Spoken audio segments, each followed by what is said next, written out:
does anyone? I mean, it's literally been a month. So if you guys for anyone who does remember, you know, I think there were some very memorable moments. I've showed our bar fight to quite a few people because I just love that so much. But yeah, if for whoever wants to go ahead and you know recap, you can, and I'll help out. I'm willing to do it. Go for it, Paul. Very well. So, our adventure started in a boat heading to the city, which name I forgot. What was the name of the city? We are in Newwater. Newwater, that's it. So we were on a boat on the way to Newwater, and we heard a big party happening, at least what seemed to be a party. So we all went out of our lovely little cabins and went to see what was happening. We went there, we had some drinks, we talked. Then some fine gentleman came to us and asked us bronze guard or talon brand. Yeah. And our we did not knew what that was, and they were like, "Oh, you do not belong here." Then we then promptly kicked their asses. Silver Hooray. Dancer had a bit of a dance. The I Silver Surfer. Yep, Dr. I Manhattan. faked an explosion, and yeah, it was a very memorable night. Mm-hmm. After that, You met we someone met through that. Three-Fingered Wallace, Yeah. who helped us in the fight by bashing someone with his loot. Thank you, Wallace. Yes. The next day, we left the boat and we went to meet with Wallace, and they gave us he talked with us a little bit, but we noticed some hooded figures chasing Wallace. Why? We still don't know. Hmm. And last we left off, we went to the library, and there we did some research, and by we I mean I did some research, Uh-huh. more specifically about Bronze Guard and Talonbrand. And we did learn a little bit about him. Yeah, and that's where we left off. Yeah. So, and I think I'm actually gonna like sort of expand our text channels the way that I do in the other campaigns where I've got like a monsters and NPCs tab and I'll like provide a picture of the character and a little description and stuff.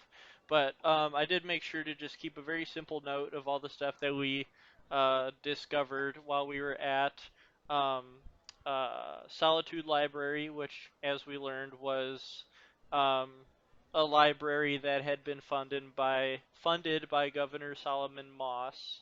Do you guys remember at all from what we learned um, about him? Uh, you know, if there were what people's like thought thoughts on Solomon were. Do you remember anything that we learned about him? Was that the guy who died of totally natural causes we promise? Or was That that a was the different guy guy? who replaced the guy who died of totally natural causes. Ah, I see. Yeah.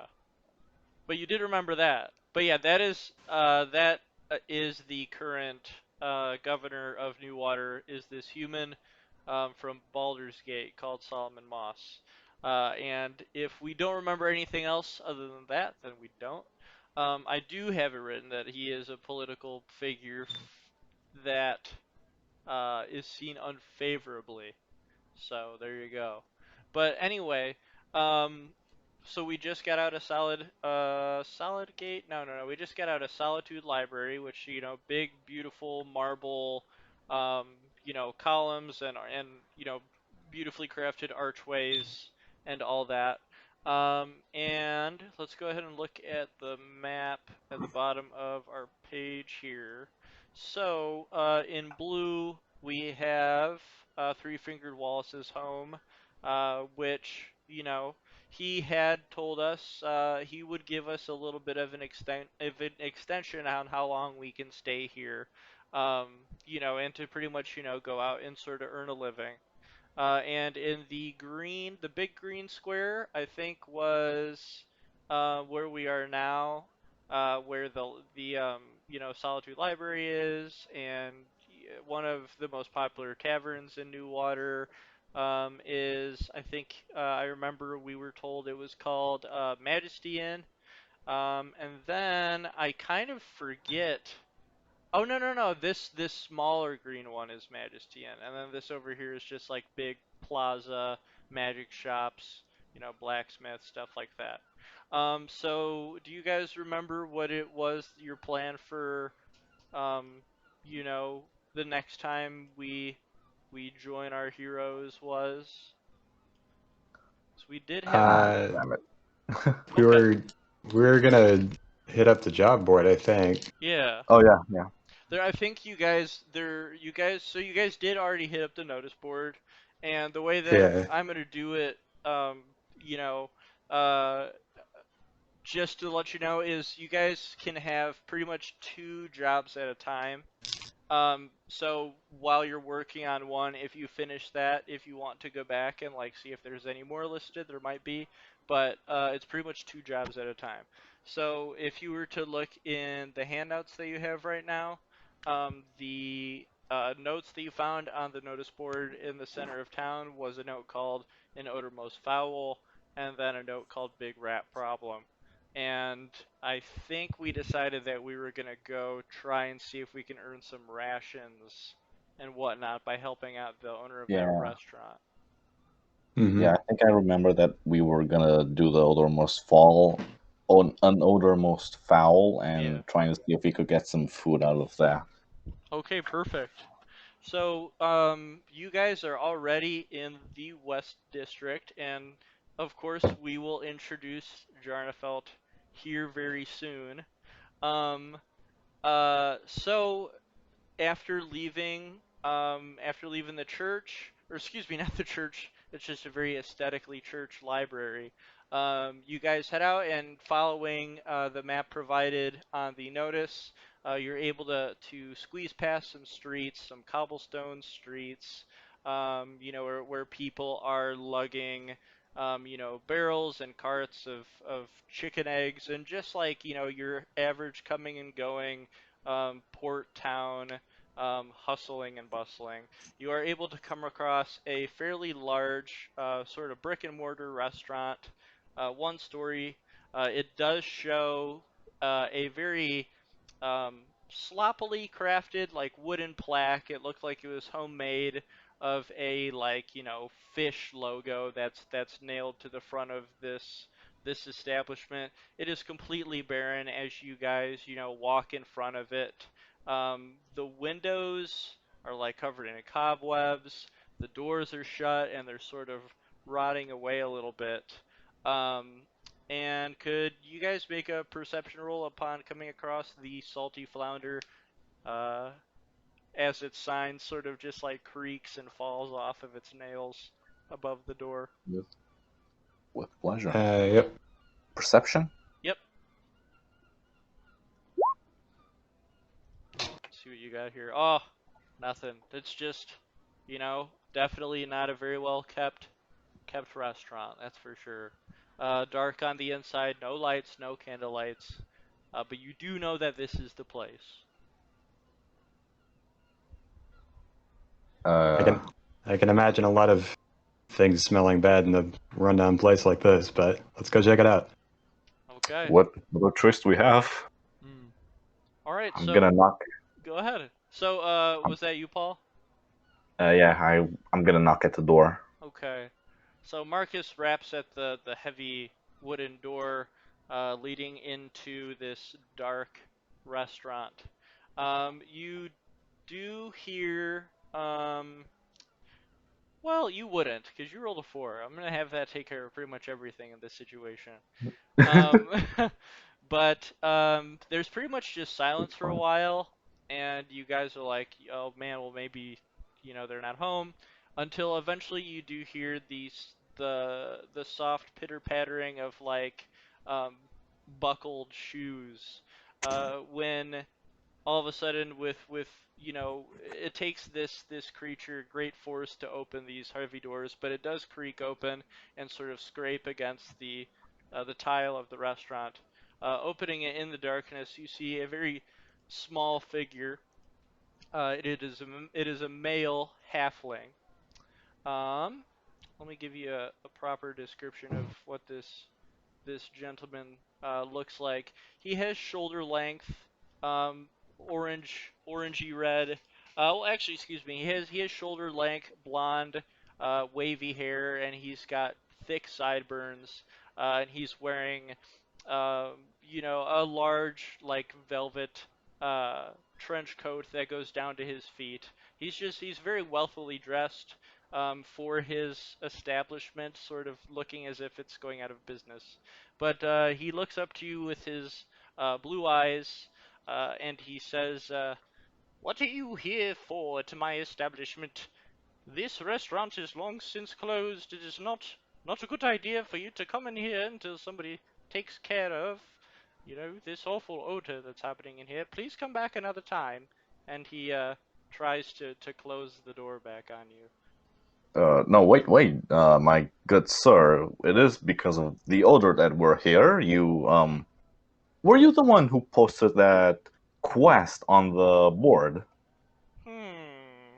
Well, you are not what I expected when I thought somebody would come here for such a task, but if you did accept my letter, then I guess I am very grateful that you had showed up.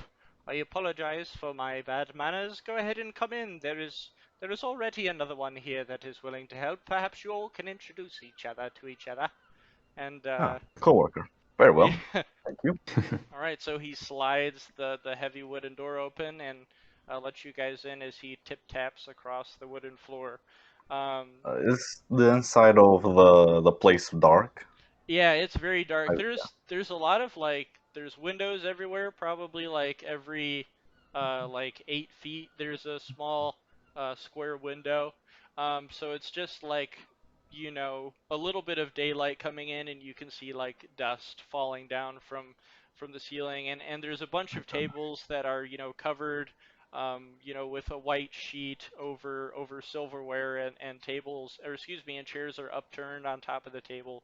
But in the corner, you do hear the clinking of silverware, and you do hear just somebody like engulfing large amounts of food wildly.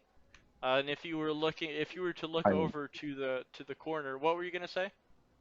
oh, I'm just gonna say that I was gonna summon the Silver Surfer to light the place a little bit. Oh, cool. Are you able to do that at will, or is it a cantrip you said? Oh yeah, it's a cantrip. Okay, It's cool. dancing light All right, so you summon the Silver Surfer from your pocket, and as he floats there in from the underneath middle, the table. yeah, as he Ye- floats above the table, very elegantly bobbing in midair, he lets off an incredible glow that lights the place, and you are now able to clearly see this figure in the corner of this dank restaurant. Um, who is, engulfing large amounts of what looks to be pretty rotted food. So if you would like to introduce yourself, what is it that the characters or adventurers are seeing here, Jarn? Um, just a guy in like armor with Okay. like his helmet kind of just tilted back on his head so he can eat, and he's pretty engrossed in his meal. He may not have even noticed you come in. What race is he? Human. Okay. Yeah, so he wouldn't notice you guys come in, and he's just sitting there chowing down on like hard bread and kind of definitely rotted fish, but is definitely enjoying his meal. And I think the halfling would go ahead and lead you guys over to the table. Um, so you guys would be walking behind him, and he would just look back to you as he's walking forward very casually, and he says, "As the letter said, my name is Zelvem.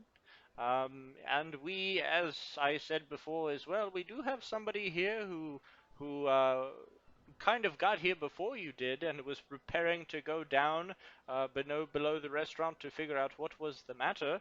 But I believe the more is the merrier. So if you all would like to speak to one another, this one I do trust indeed. He, even in its poor state, very much so enjoys my food.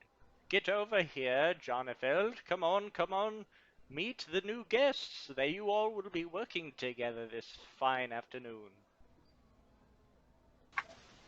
Jarnafelt will like sort of tuck his plate away from you guys to make sure that you don't think that you can have any, and sort of nod and wave. So, Very well.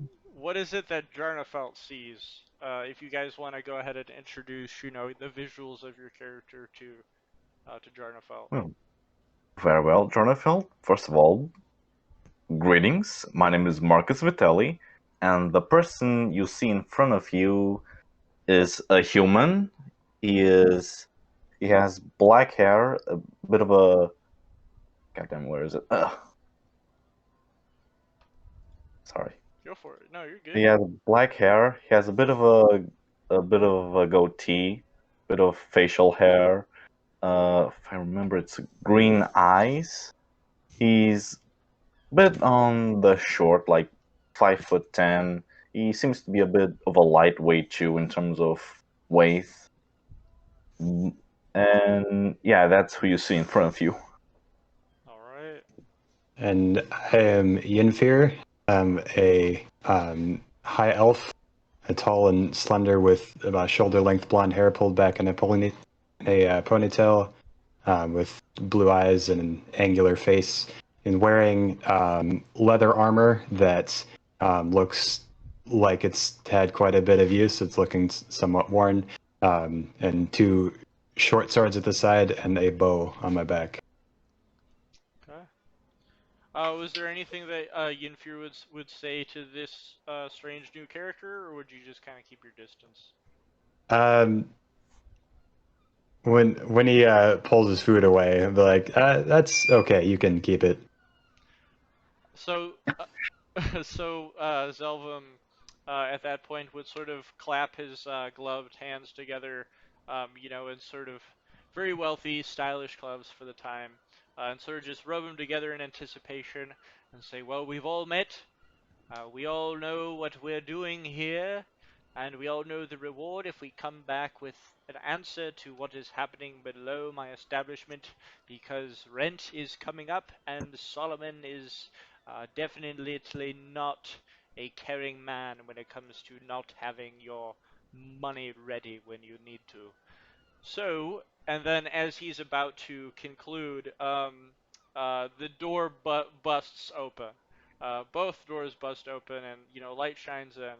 And Zelvum just kind of, you know, um, looks shocked as he jumps up about an inch off the ground and looks back. And in the doorway, standing there with one hand on his hip and the other hand wielding a rapier, is a short half elf in a swordsman's, like a duelist type of clothing with frilly sleeves and a tight vest and large boots and slicked back long black hair that goes down to his shoulders. And this pale half elf looks to Zelvem with rapier in midair and goes, "I am here to answer the call, Zelvem. My name is Mouse. I am here to, on my own and by my own, solve your problem." And just sort of in a very theatrical presentation. Um, and Zelvin would look around and say, "Well, it's nice to meet you, Mouse, but I'm sorry if you were to help, you were going to have to help these visitors here. Unfortunately, you're not the only one. It seems that we've had quite a turnout for helping me here. Unfortunately, I do still have only 75 gold, so all of you being here, you're going to have to ration them out amongst each other." And this character, Mouse, elegantly walks forward and says, "Well, whatever it is you need, I'm sure we can all share." And he walks up to you and introduces himself and, sort of gives a curtsy-like bow and says, "It is nice to meet fellow adventurers who are seeking a challenge. As I have said, my name is Mouse, and I am here to help you on your quest. But, of course, I require gold." I shall be the first one to stand up, and I'll say, "Farewell. It's a pleasure to meet you, Mouse. My name is Marcus Vitelli. My elven friend here is Yinfir, and this is our colleague, Jarnefeld. He'll be working with us too." Mouse will look down at Jarnefelt eating rotted food and raise an eyebrow and say, "As what, some sort of beast to sniff out anything disgusting we may encounter? What shameful display for an adventurer. Have some manners." And Ian Fear probably just shrug and say, if he's hungry, he's hungry. Let him be. Well, I'm sure with a man who's brave enough to eat the dead, he will be quite helpful for us. All right. Well, whenever you're Jarnefelt, all ready. What would Jarnfeld say? Jarnefelt doesn't really say anything, but as the elf guy or half elf guy is talking, he wings a chunk of fish at Do you want to roll to hit? him. Sure. What do I roll? A d20? Yeah, it's like rolling a throwing weapon like a dart. So you probably don't have advantage to that. So just to roll the hit with the throwing weapon.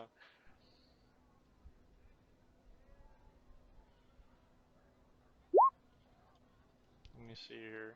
Oh, geez. Okay, so you throw a bit of a decayed Hand axe fish fish. at him, a hand axe fish at him, and it Yeah. splashes on his vest. And from the rot of it, just the stench and the goop just soak into his vest.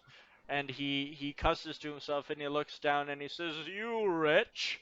It will take days for me to get this out of this fine vest of mine. My brother gave it to me at his wedding last year. That's it. Either you clean this up right now, or I don't know what I'm going to do." And he huffs I, and puffs and looks as if he's trying to intimidate you. I'm just gonna. No, no, come on, no. There's no need for hostilities. I'll take care of that. I am gonna cast prestidigitation. I'm gonna clean Ooh. that up. Oh, nice. So with the beautiful, sparkly sound effects in the air, as it just completely evaporates off of his vest, he looks down and he touches it to make sure it's clean.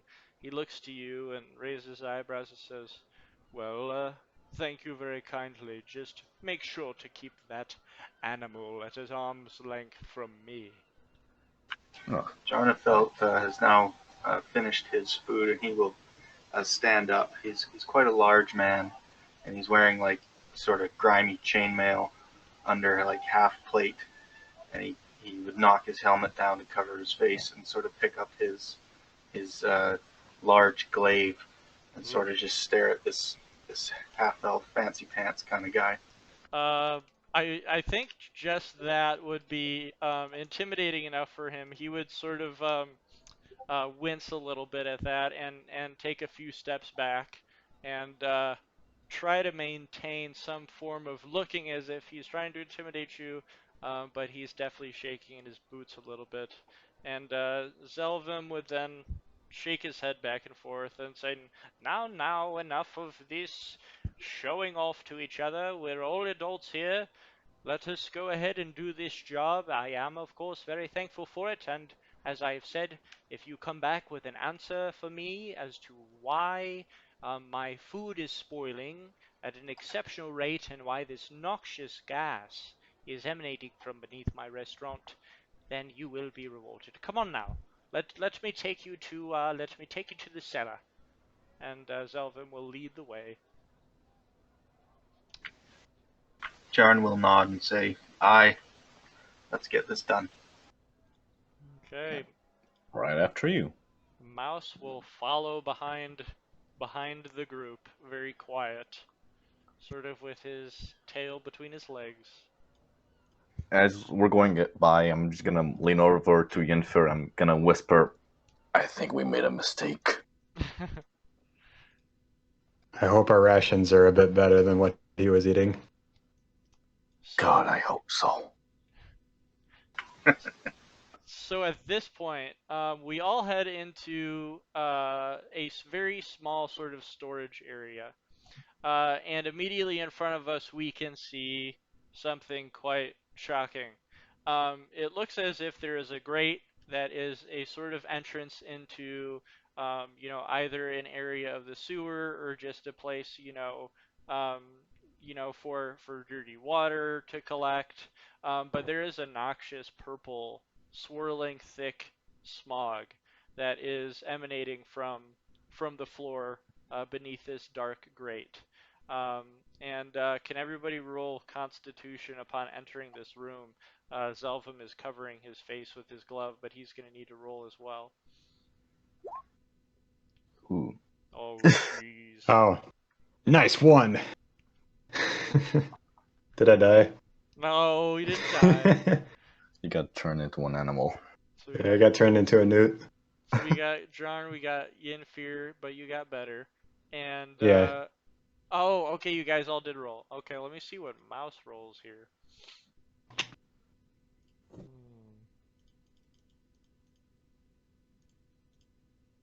A 17. And Zelvem gets a crit fail. So we all enter this room, and Zelvem tries his best to protect his nostrils from this noxious gas. But as soon as we all enter, and this gas just wafts in the room in front of us, uh, we see Zelvem's face go green, and his legs begin to wobble as his eyes roll back, and he begins to fall over. But Mouse quickly goes to grab him and now holds Zelvem in his arms. And let's see. Mouse rolling a 17, he's able to sustain the noxious gas, so he's fine as he's holding Zelvem, preventing him from falling. Gabe, Yinfir also got a crit fail. So you are going to, um, let's see. Because you did not get a straight up one, I'm going to. Okay, so what's going to happen is you're going to get 2 levels of exhaustion from this instead of 1 because of that crit fail. So let me go ahead and let you know what is going to happen to you from that.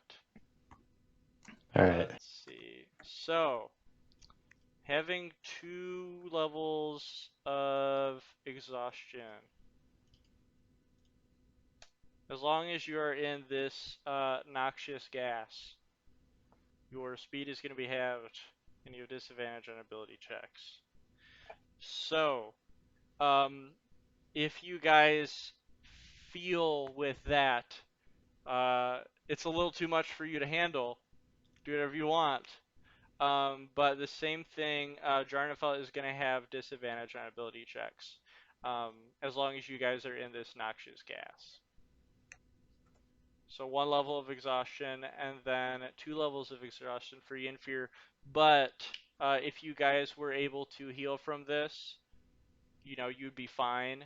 It's just the initial, scent of this going into your lungs. And if you were able to heal from the exhaustion, you'd have to make that roll upon breathing it in again. So Zelvem is passed out. Mouse has him in his hands. Yinfir is looking a little green around the gills, and so is Jarnefelt, interestingly enough. Um, this is the source of what has been rotting the food. So, Mouse is going to say, as he's holding Zelvem in his arms, well, now we know what the dangers of of what has caused this food to rot is now Zelvem is very much gone. I'll go ahead and just drag him out of here, and then we can worry about him later. I'm sure he'll be fine by the time we get back. Jonathan's gonna look down through the grate. Can I do a perception check or anything? See if I can see anything down there. Sure.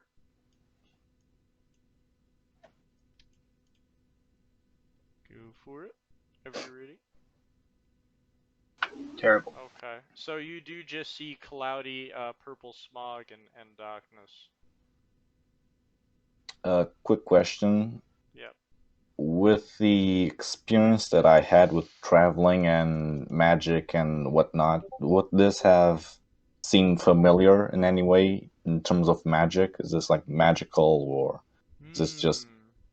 Do you want to if you're trying to specifically see if you recognize if it's a type of magic, do you want to roll Arcana? Yeah, With I do have the researcher okay. thing from the sage. I don't know if that helps or not. Let's see.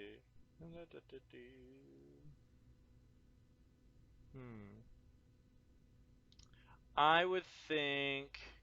Well, that's specifically a piece of lore information. This is more like an environmental, using your senses to Yeah. see if you can figure it out. Yeah, okay. So if you want to do an Arcana roll for that, you can. I'll do an Arcana. It's the only thing I'm good at. Okay. I didn't roll. Oh, 18. Oh wow. Okay. So I would say that you would know that this noxious gas is definitely not something natural to the environment, but it might be produced by a more magically inclined um, living thing. So it might be magic? Yes, it it is like it's a magic like a magic. I don't want to just flat out say it, but a living creature that is not a beast, that is natural, that is magically influenced in its Oh, nature. so it comes from a beast. So it comes from a living thing. Some sort of creature, yes. Okay. I will turn to the group and say, well, whatever this is, it's definitely not from here. And it's quite possibly coming from a foreign beast or creature or whatever. It might be magical too. Interesting. Mouse would roll his eyes and say, "Oh, is 75 gold really enough for this?" Don't worry, I can discover the source right now. I will kind of unbutton my jacket, and out of the jacket, a little albino lizard will appear, and I will Adorable. hold him, and I will say, "Hello there, Iggy. I'm gonna need a favor from you, okay? You're gonna have to hold your breath really hard. He would I'm gonna look put at on you the with his ground." beady little. Is he? Oh, he's an albino, right? Yeah, He'd look at you with his beady little red eyes and quack, willing to that a boy.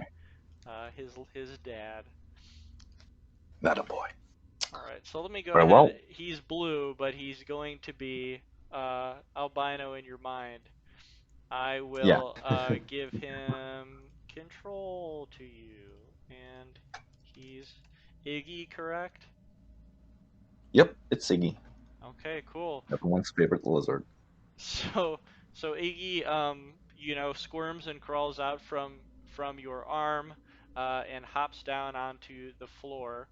And what was it that you were wanting to do with him? Have him sort of squeeze I into the kind of... grate? Yeah. Okay. So he will then go ahead and squeeze his little body into the grate, and he will disappear behind the purple smog. And And mhm. I'm gonna look at Jarden Fell, and I'm gonna say, "Would you kindly hold me, please?" Hold you? Yes. Weird request, I know, but He you can't. know. see when he's using his lizard. Just Yeah. Okay. I will hold you, sir. Thank you very much. Jarn And I will embraces start Marcus. seeing. Okay. Yeah, and That's- I will start seeing through Iggy and hearing through him. So, Iggy, as you see him climb down the grate, you can see that he's sort of hopping from rung to rung of a rusted ladder. When finally he hops to the very bottom, and you hear a splash of, um, you know, gross sewer water. And if you were to look downward, you'd be able to see what he sees. Um, it is the entrance to a tunnel underground, very dark. The smog continues to roll around the halls here. We've got some rotted barrels that have been here for a very long time. We're not sure its contents, and as we can see, there are just cobwebs that go all throughout this chamber. Directly in front of us, in front of this moldy tile of a sewer, we see a 5-foot decline stone staircase that leads into dark, murky sewer water, and it is completely calm and silent. Iggy will go through the stairways Okay. and just see what's there. Okay, is Iggy gonna go splash around in the water or stay on the staircase? He's gonna stay on the staircase. Okay.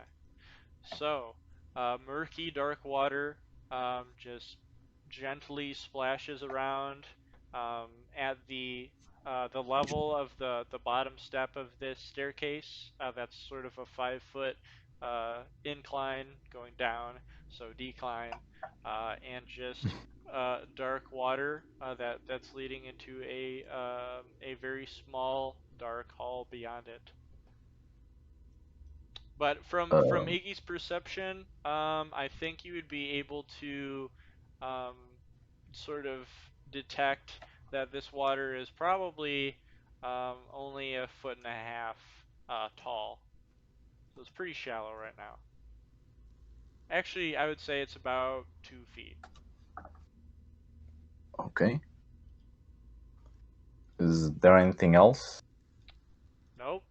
It just looks like there is a long hallway that's leading deeper into this underground chamber. Is it more than 100 feet from where I am currently? Where you are, or where Iggy is. Where I am. So where you are, this area is, I would say, 30 feet below you. Okay. And then if you were going to, use the squares here, 3, 5, 4, 5, 5. Here, let me go ahead and actually use the no snapping ruler here.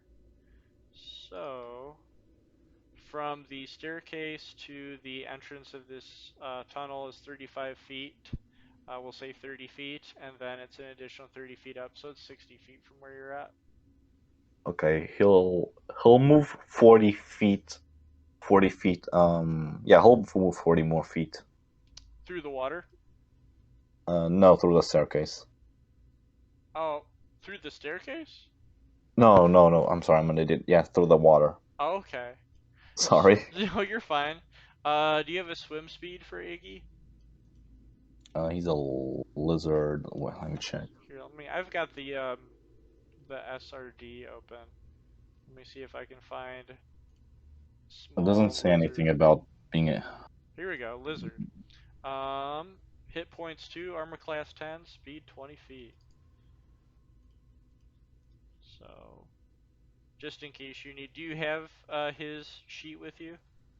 Yep, I do. Okay, cool. So I think if he doesn't have a swim speed, then I think it's halved from what I remember. If I'm wrong, you can go ahead and let me know. Let me double check here. Okay.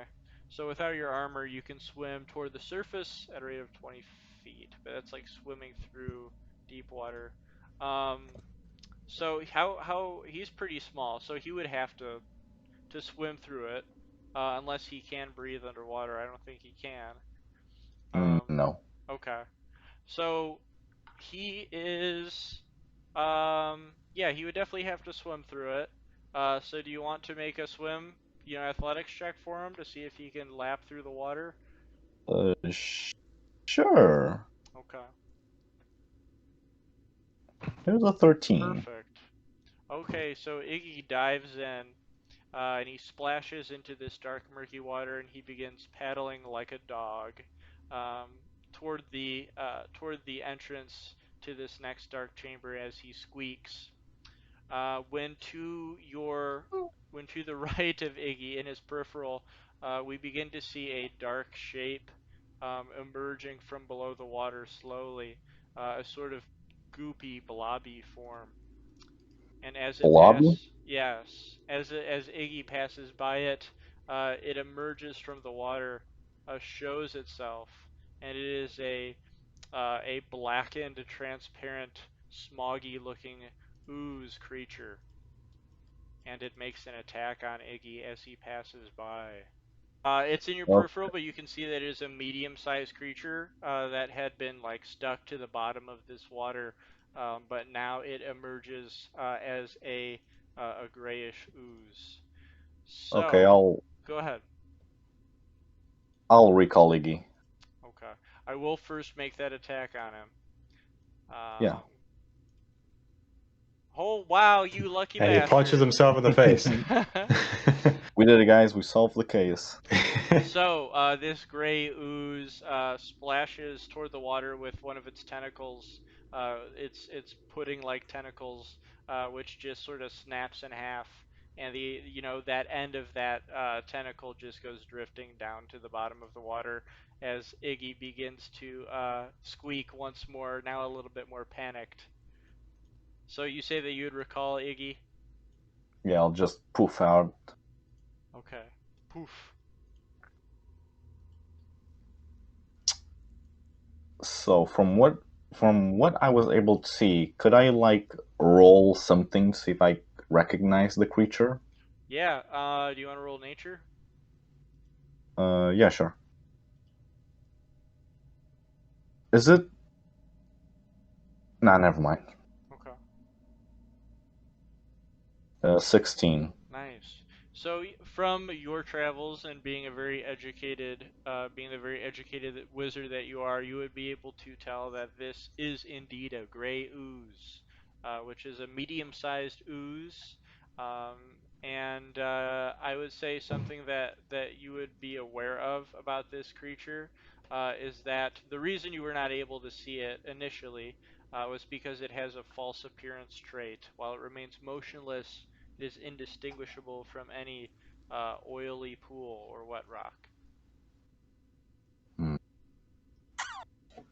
very well. Mouse would approach and say, well then, wizard, what is it that you and your lizard friend saw down there? Is it dangerous? Well, well, my friends, I can say safely that there's a gray ooze down there, but I'm not entirely sure if it's the origin of our purple gas. But it could be a clue. Hmm. Well, if any of you want to go ahead and remove the grate, if you're brave enough, we can go ahead and venture forward. I will warn you of one thing though. Gray oozes can camouflage themselves as wet rocks or puddles of oily substances. So if you see anything that looks like a wet or oily, stay away from it, just to be safe. Hmm. We must all I then see. keep an eye out. Indeed. John will lift the grate out of the way and start down. All right. So you go ahead and you pry this heavy rusted grate off of the floor as you shield your face from this noxious sort of burning gas, and then you can go ahead and make your way down the 30 feet of staircase, and I will once again reveal it to you guys since you are down there. and you were told that there was an ooze down here to, you know, to be aware of. But as you venture further in, there is no ooze to be seen. Jarn would sort of probe any slimy-looking rocks or suspicious-looking water with the sharp end of his glaive. Okay. Is the glaive? Glaive is 10 feet, right? Yeah. Okay. So, just poking around in the water, you just can, you can feel the soft rock at the bottom, um, that had, just sort of melted away from years of murky water over it. But you don't feel or see anything else but murky water and, wet cobblestone at the bottom. Okay. I would yell at the others, come on down. Join the party. I'll be the first to join him. Okay. And then you can go ahead and just zoop de whoop your character over there if you want. Poopity scoop. As I'm going down, I'm gonna say, I wouldn't be so close to the water if I was you. And Yinfir will look at the rig kind of hesitantly with how sick it's making him feel, but he's like, well, if they can handle it, I might as well try. And he'll gingerly climb down the ladder as well. Okay. It is a rusted, wet ladder, but you're able to make your way down onto the molded floor. And Mouse will kneel down, and you guys would look up as his face would eclipse the light behind him. And he would say with an echo, "How's everyone down there? Is it safe to proceed forward?" Come on down, fancy pants. No danger for now, but keep your eyes peeled. Upon hearing Jarn call him a fancy pants, he would mutter and mumble to himself, as an old man would to his old wife. Not quite brave enough to say anything out loud, but very upset. So he climbs down, and you can see he tries his best to make sure he doesn't get his clothes dirty as he climbs down the ladder. And as soon as he jumps down, he, wipes the dirt and the grime off of his boots and his pants, and wields his rapier, ready to go. And Yinfir would have his bow drawn as well. I mean, not drawn, but in his hand, as Sure. opposed to on his back. So, it looks as if there is only so far one dark chamber forward, unless we think that if we were to snatch whatever ooze we found in this water, that may be the end of our problem. That's a big if. Well, I have one idea of drawing this creature out. I'm gonna clap my hands and it's Silver Surfer time. Okay. Let's see. I need to, give you that blue light as a companion so that you can always have it for Silver Surfer. Yeah, I'm a conjuration man. It's Need a medium little bunch of sized, right? companions. That's your Yep. secret second familiar, Silver Surfer. Yeah. Silver Surfer, show nameplate, controlled by Paul. Here we go, perfect. Alright, there's Silver Surfer, you got him. Nice. Okay, and I'll just start walking through the water slowly. Nice. Is he floating over it? Or No, he's walking. He's walking. okay. So, no resistance, obviously. He's an ethereal being. And as he walks to right there, is when another gray ooze pokes its head out of the murky water and attempts to attack the Silver Surfer. How high is this stairway? 5 feet? Yep. And then the water's 2 feet deep. So Jarn can jump down and do an attack on the Yeah, ooze. you can. The ooze will I don't get know the if I have to surprise roll attack. initiative. So first the surprise attack will happen, and then you know, and then you guys can go ahead and go. So this medium-sized goopy gray ooze will sling out a tentacle at Silver Surfer and attempt to attack it. Does Silver Surfer have any hit points, or does he just disappear as soon as he gets hit? I think he Well, it's just just light. disappears as he gets hit. Okay. Well, I'll just give him a very average armor class of 10 to see It if doesn't say he has an armor class. I think he just disappears. Okay. I'm gonna have him be like an actual light being. So if this like tentacle hits it, it'll just disperse. But if not, Yeah. you can keep him around. Okay. So yeah, Uh, the ooze slaps him with a tentacle, and Silver Surfer disperses into the air. Can I shoot him? Yep. Well, let's go ahead and um roll initiative Initiative. now. Yeah.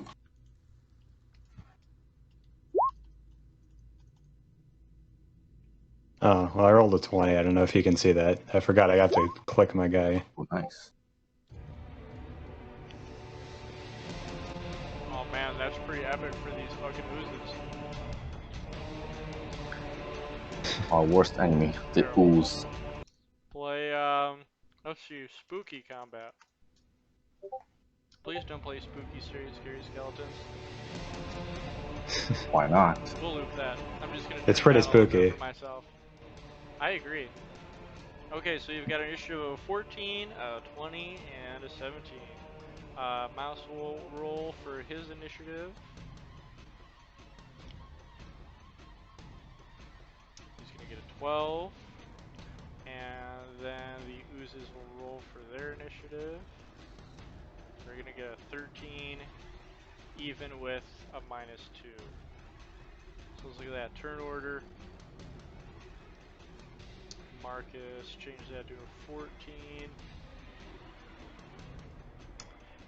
And Yinfear, we got a 20. Not a natural, unfortunately, but a 20 still 20. Yeah. Add a turn for Jarn. 17. Mouse, add a turn. Got a 12.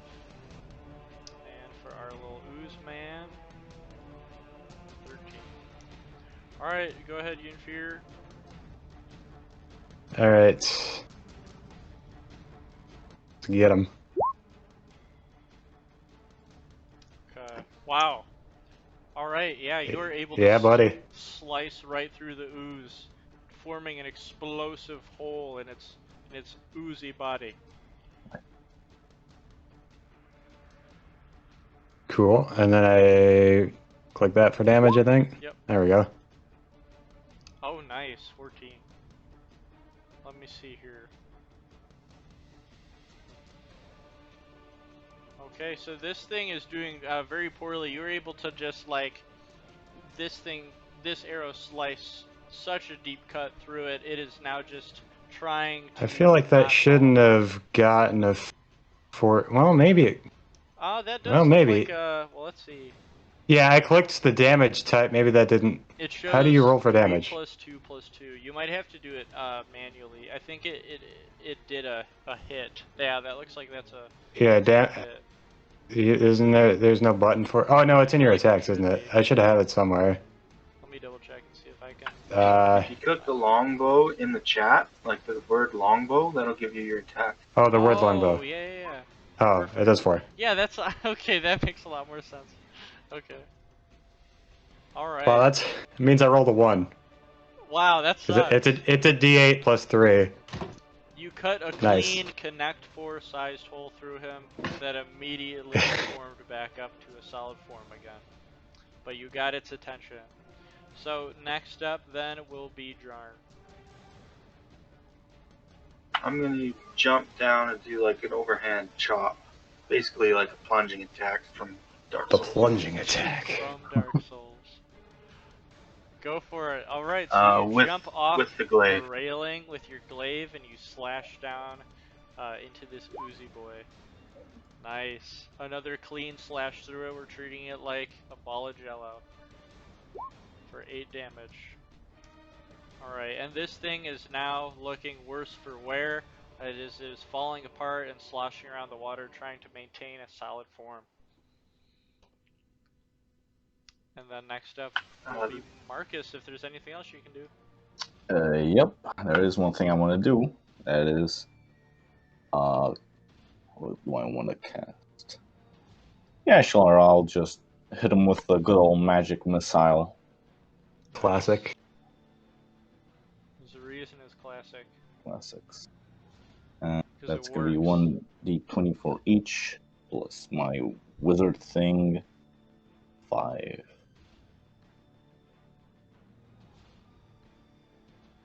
17, 15, and a What? natural 1.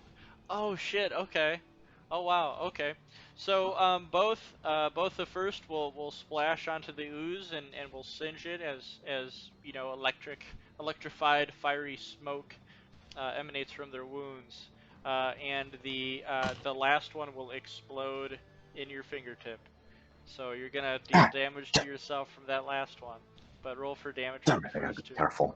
Zjam. Okay, so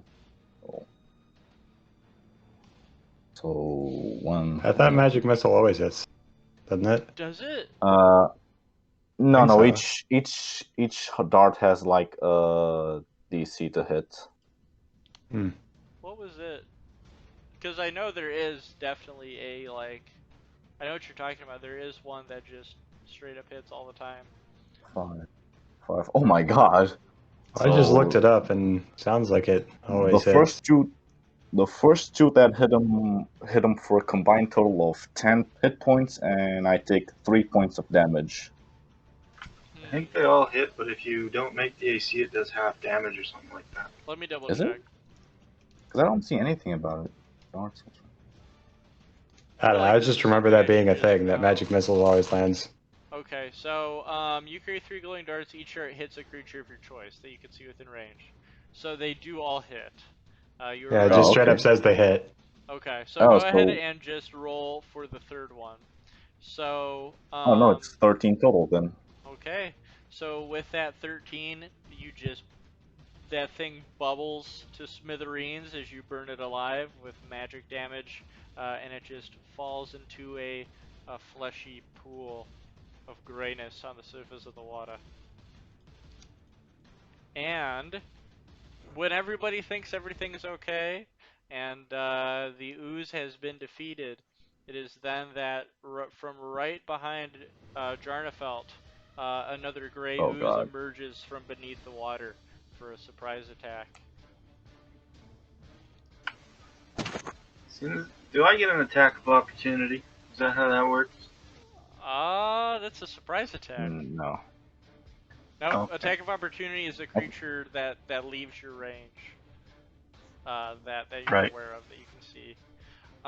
So let's see here. It is going to get advantage for that surprise attack. Okay. So I think your AC is 16. All right. It's So 16. it is going to slap through your chainmail, and it is going to deal. Let's see.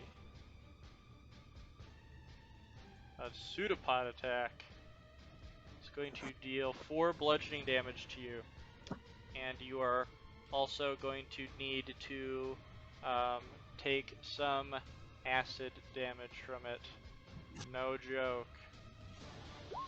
6 acid damage you take as you feel the chainmail on your back begin to singe.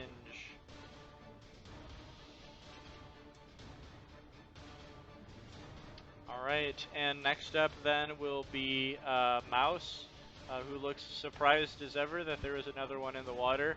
And he says, "Don't worry, Beast Man, I'll come to help you." And Beast man. he jumps over Yeah, and that's it. he goes over to the staircase, and he begins swinging his rapier at him. Let's see. That is going to be 2 attacks with that. Let's see. Am I correct? Either way, he's going to swing twice. Okay. So that is going to be a 1d8 plus 4.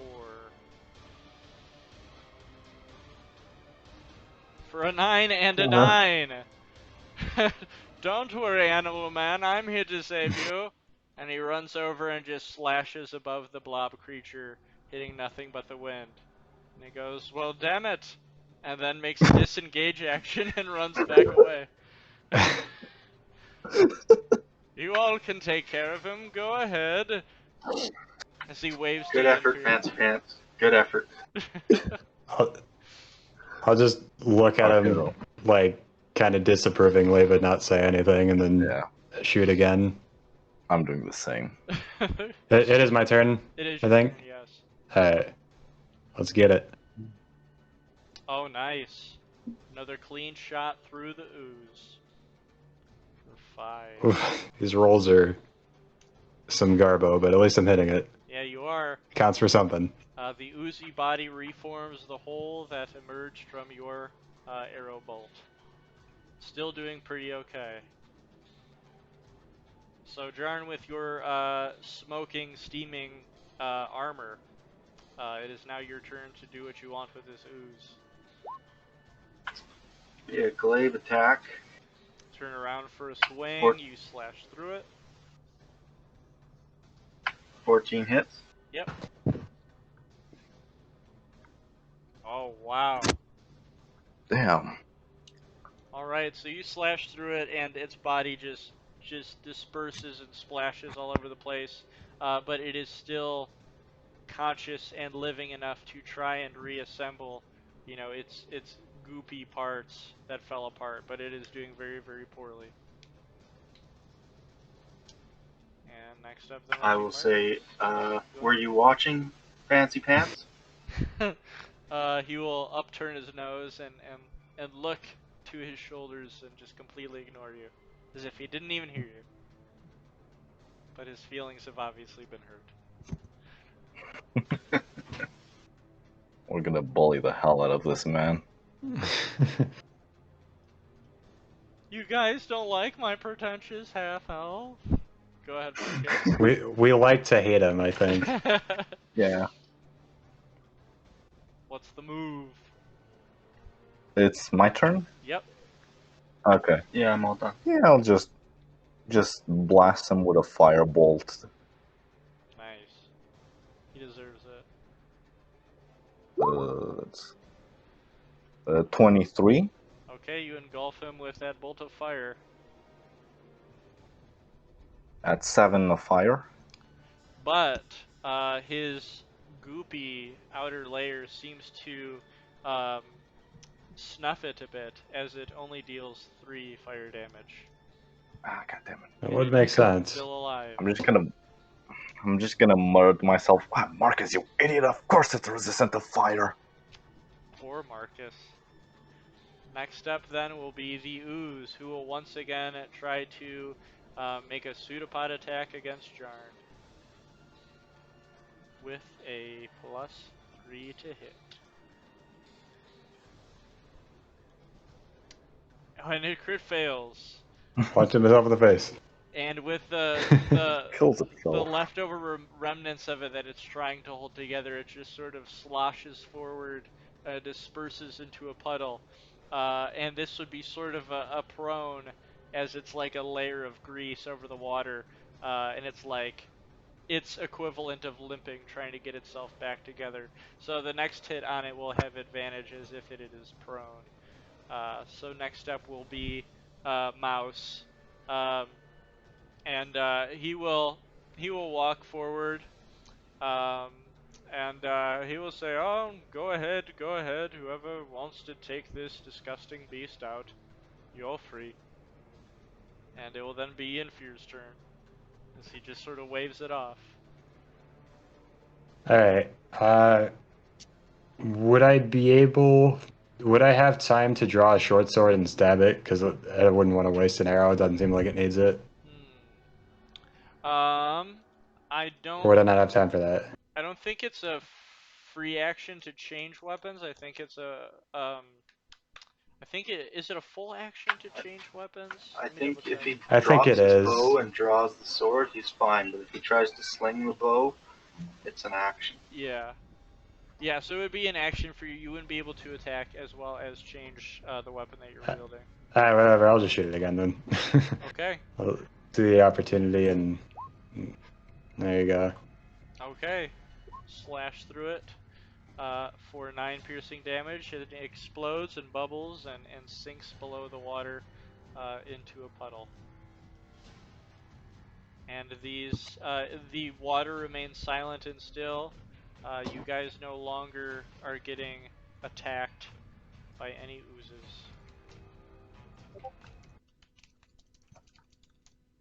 Okay, so we'll go ahead and we'll add it up as we go on if we continue to encounter things. But the combined XP that we got from these guys from this combat was 200. So we'll just see where we go So from we're at there. 600 now then. So the murky waters are now still as the goopy body of these oozes just float like a film of oil above the murky water. Well, that was eventful. Mouse would look around and say, well, it appears the smog remains.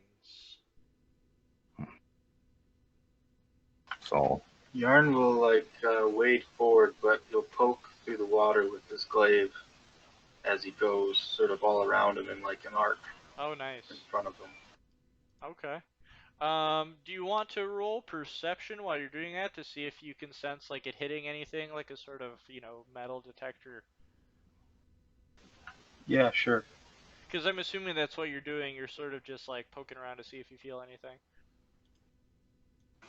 Yeah, I don't think I'm gonna feel anything with a Oh. 6. Nope, smooth sailing.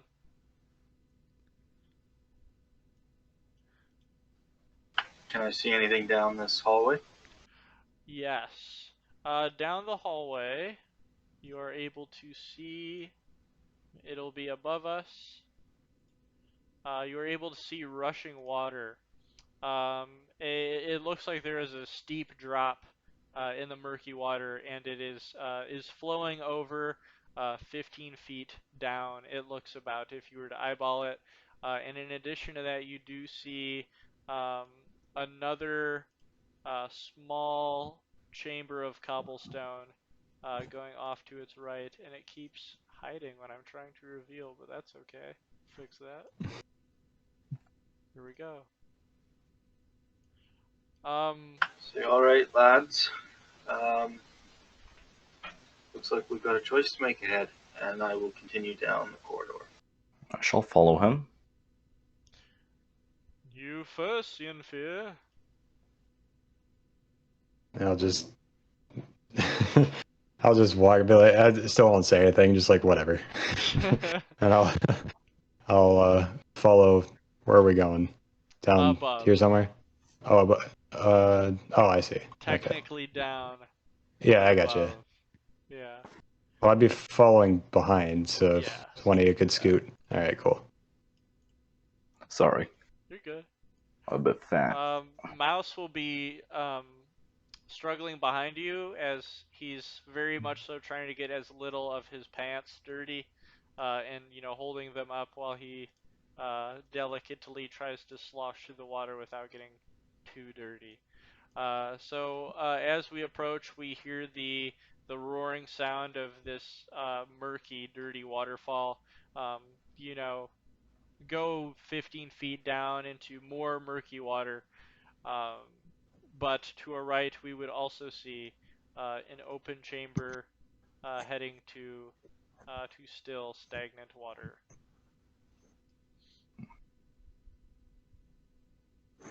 More smog on that direction. That waterfall looks like a one-way trip. Let's check this direction first. That would be wise, Yeah. yes. So yeah, if we were to Jarn continues going. He's poking ahead, the same. I don't know if I get to roll perception again, but he's still waving his glaive around like he's doing something. sure, So are you you're waving your glaive around ahead of you here, or were you? So you weren't going towards the waterfall, you were going through the chamber. Yeah, this way, Okay. All right. towards the chamber. Sure. Go ahead and roll perception then. Oh, it was yeah, new perception roll. Oh boy. Even worse. Okay. So you guys want to go ahead and Can I yeah. Whoa. can I try and assist him? No, he already did the roll. No, never mind. Okay. I wanted Yeah. to assist him, but he already did the roll. I'm sorry. Um. Uh. I think it'd be fine. You can go ahead and see if you can if you've got a bless ability, you can do that. I don't have any kind of bless abilities. Oh. Okay. I just wanted to assist.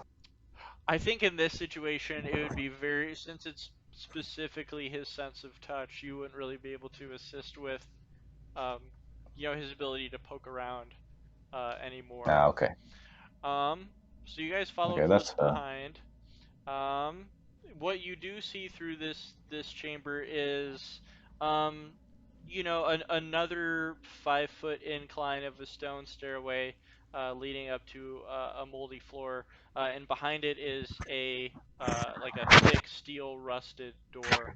We're not sure where it leads behind it, um, but we can go ahead and continue forward. Our so Jarn, unfortunately, you did not detect anything. You could have, but you passed by it. So, as you make your way through the water, you trip a little bit as you feel a tightened wire in the water trip against your feet. And a Uh-oh. log, a spiked rotted log, uh, swings on down from the ceiling that was placed there as a trap. And you are going to take some damage. We'll first go ahead and roll dexterity because it is heavy enough that you would be able to see it coming. Let's see if you're able to jump out of the way in time. Oh no, you definitely are not. So all of you see in horror as a heavy log of spikes swings down to Jarnfeld and crunches into his chest armor for Jesus. 10 piercing damage. And you Ow. get knocked over prone as you splash backward into the water. Alright, Yenfear is gonna run over and try to help him up. Okay. Would Jarn accept the help as you now puncture wounds in your chest armor?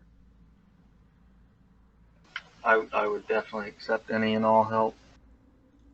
Okay. Mouse would look behind and say, "Geez, uh, is he all right?" It looks as if he's got a little bit more empathy in his voice. I don't know. Are you I all am. right? I'm still alive. Oh, yes, that's I'm true. running low, but I'm still alive. Are you at 30 right now, or is your um, if you want, you can edit the green bubble, so that we can keep it updated because Oh, how much HP have you lost? You've lost quite a bit, I think. 20. Okay. 20. I'm at 10 Oof. right now. Oh my Oh my God. god. Okay, damn. So Alright, You kill us. anyone who's at 10 or less, that is the symbol that we use.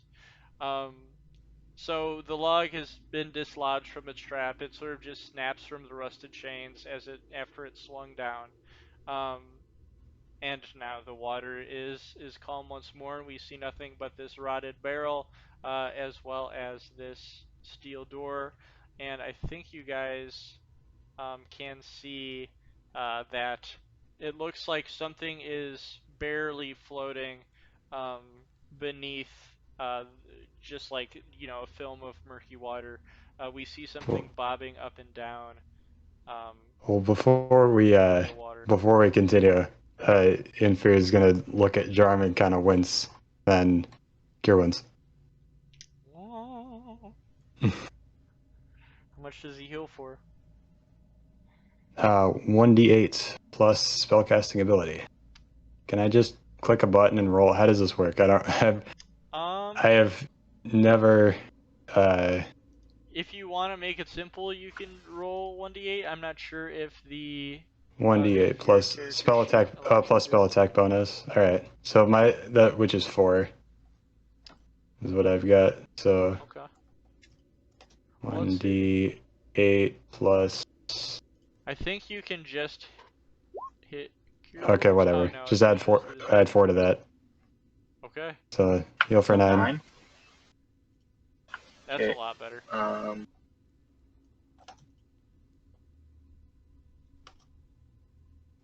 gonna lay on hands myself for 6 more HP.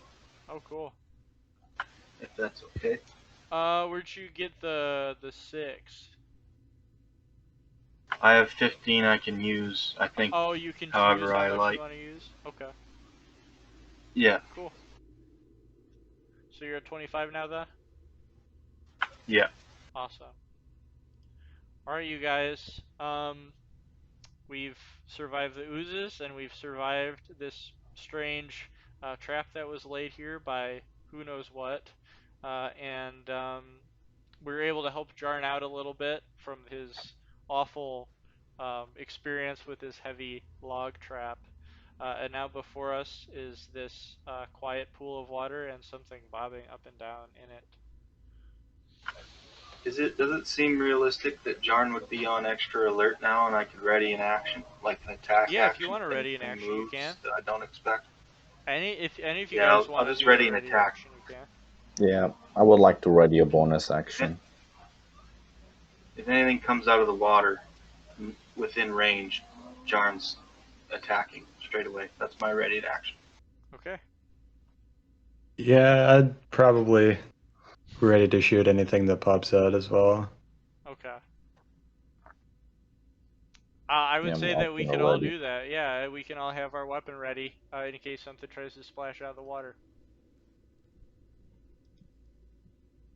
Just don't know how readied actions. Well, go ahead. Go ahead. I was just gonna ask if everyone's ready and Jarn can move ahead again, but go ahead. Yeah, whatever you guys want to do. You guys all ready? Yep. As ready as I'll ever be. As it ever was. Jarn will take a couple steps ahead. Oh, hey, you guys. Readying an action is something that only occurs in combat. Oh. Really? Uh-huh. Weird. Yeah, I just looked, because I'm like, wait a second, can't, like, literally anyone at any time just be like, I'm gonna ready an action, and that'd be kind of, like, fucked. And it's only in combat that you can ready an action. Okay, I guess I'm just ready in spirit. Role-playing how ready you are. Okay, so we head forward towards this bobbing object in the water. Go ahead and move you guys' character as far as you would go, or, you know, as far as you'd stay away. I think a mouse would head towards the staircase. So far, nothing's popped out to attack you. Jarn, as you approach, the bobbing continues, this very limp bobbing. You can tell now that it's like medium-sized and humanoid-shaped. Mouse will climb the stairs. I'm gonna give it a little gentle poke with the sharp end of the glaive. Okay. You can tell that it's heavy. It's bloated. And it feels like a body. I will step up and, I guess, investigate it. Okay. As you do that, Mouse tries the door. He tries pulling on it, and he looks to all of you and says, "It appears to be locked. Is anyone nimble with a picklock around here?" We could always try to blast the door. And at that point, Jarn can go ahead and investigate. Would you like try to turn the thing over and you know, pull it out of the water, or what would you do with it?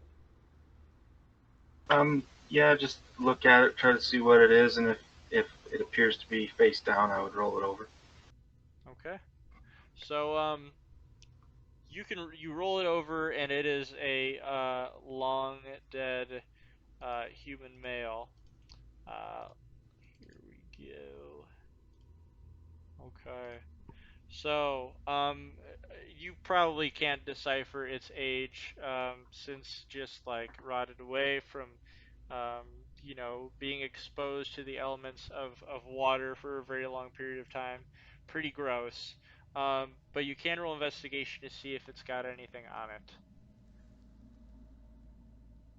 It is armed. It does look like it's well, I'll go ahead and give that description plus what you would find on it from that investigation roll.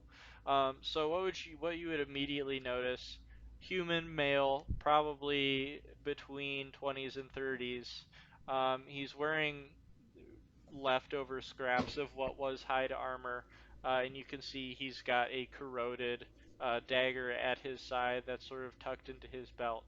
And if you were just gonna sort of pat around to see if there's anything on him, you would feel like that he's got like a heavy key in his pocket, like a chain of keys that are tucked away in one of his coat pockets.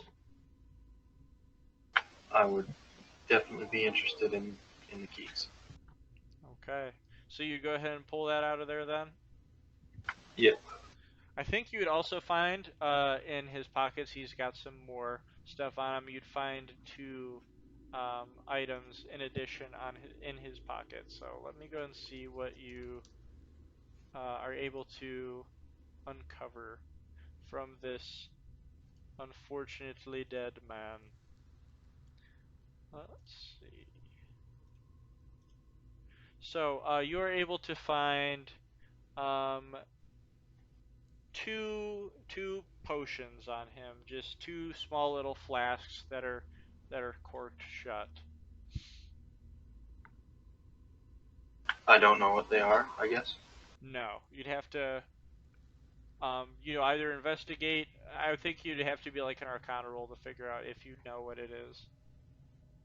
I will slosh over to our friendly neighborhood wizard and ask him what he thinks. Oh, I'm Hmm. sorry. There's not two. There's one potion, and then there's also a Here, let me see if I can get a good description here. Okay, so you find like an instrument on him that's like a wooden like recorder, as well as a small vial on him. I would give them both to the wizard and see if maybe the little flute thingy's magical and what the potion is. Curious. Let's see what this is. Mouse would say, "Ah, it appears those are the keys that have been missing, I presume." And with an Arcana Not unless roll, the not unless the music not unless the door opens with music. I don't think so. this is a world There, where there that was a may ring of be keys in there too. possible. So, with an Arcana roll, what are you rolling for first? What were the items? A recorder, like a wooden recorder, like an instrument, as well as a vial of some sort of blue blue liquid potion. I'll do the vial first. Okay. So, giving it a good once over and you being magically proficient, you would understand that this is your common potion of healing that you have come across here, which this man could have used, but little too late. Okay. Now for the other thing. Nice. Oh, So, because this is a magic instrument, it is uh, an instrument that you are well versed in, that you are familiar with, and it is a very strange instrument indeed for just some random man to be wielding in here. It is called the Pipes of the Sewers. Um, you must be hmm. proficient with wind instruments to use them. If you are attuned to them, ordinary rats and giant rats are indifferent towards you and will not attack you unless you threaten or harm them. and a bonus action can also be used to call forth a swarm of rats if you are, once again, proficient with wind instruments. So, unfortunately, since you're not, it is just a wind instrument to you. Yeah. I'm just gonna say that this pile here, standard portion of healing. This flute, you can summon rats and stuff. Anyone here proficient in instruments of air? Nope. I can Just think shake of my someone head. who might be. Fancy Hmm. pants. Oh, not, Oh, not someone you know, Jarn. We did encounter a musician. Yeah, I wonder if I will kind It of could look at be. Yinver and I'll say, I wonder if Wallace would appreciate this. I just shrugged. Maybe. I guess we'll have to find out once we leave this damn place. Anyway, not much to see here. I may be an Other than the educated body. man, but I am not an autistic man. I've never picked up an instrument in my life. That is very clear, yes. Jarn will take the keys over to the door. Okay. Trying the keys. A few of them, there's like a ring of 4. The first 3 that you try do not fit at all, but the last one clicks perfectly. And if you were wanting to, you could unlock this door and move through it. I will unlock it and move through it. Wait, Okay. just before we all move along, let's all agree that we're not dealing with what we thought we were. This is obviously very well planned by someone. Traps, a dead body. Possibly. This is true. This is true. He's a Well, thinker. the body could have just been the oozes, to be fair, but the trap is pretty suspicious. Well, let Yeah. us be cautious upon venturing forward then with this realization. Can I kind of open the door and shove Mouse through first? Just Yeah, go ahead and roll, athletics or acrobatics, I guess, to see if you can push him through. Nice. Well, would it be a roll to hit first and then like a push? I would, I think it would be a surprise, so I don't think he's gonna be able to dodge. yeah. Okay, yeah, roll for athletics, yeah. So, as soon as he says what he says and he begins pondering to himself pretentiously, you are able to grab him by his puffy shirt and push him right through the door. I'm Oh! I'm kind of following behind him, like keeping him moving, but he's definitely going first. So, if anyone's dying here, it's And him. Ian Fear would just nudge Marcus, be like, I like this guy. I must admit, I am taking quite the fonding to him. So, let's see. As you guys head forward, Mouse is pushed into the dirt, and as soon as he looks up, and it looks like he's initially was going to say some words to Jarn, but after looking up, he looks back at all of you with wide eyes and puts his palm up in sort of a stop motion and goes very, very quiet. What we see here in front of us as we go through this door is a small chamber. It is lit by candles. And there is a 5-foot incline of a cobblestone platform that goes above um, the molded tile. And we can hear the mumbling of 2 hooded figures. They've got stitched together robes over hide armor, and they seem to be playing a game of cards with a pile of gold coins in the center of them. They look very rough and tumble, um, and we cannot see their faces as they are shrouded by their cowls. But it seems that they do not notice you yet. Can we see where the smoke, the poison smoke, is coming Yeah, from in the this room? the fog seems to stop at the door, So you guys opening the door, you let a little bit seep through, but this place is completely like clean of it. It looks like the steel door was able to stop it from coming through. So Mouse is So prone, on his stomach, stomach covered in dirt, but he's just laying there, hand up, and he slowly tries to get himself up off the ground, and is gonna make a stealth roll.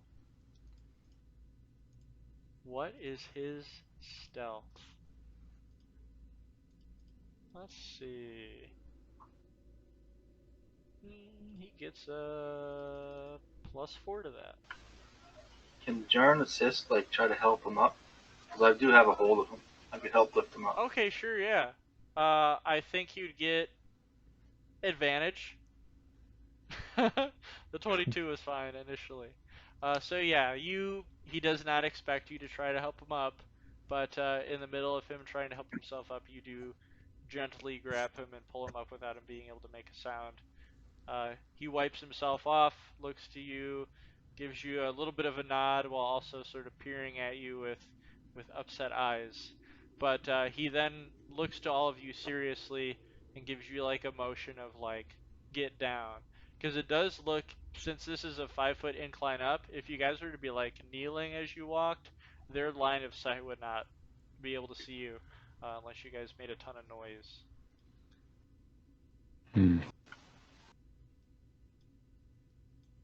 So Mouse definitely gets down on his knees so that he can get out of sight. Jarn would crouch down and move to sort of along the wall. Okay. So Mouse got a 22 for his stealth. If you guys want to go quietly, you can go ahead and roll for that.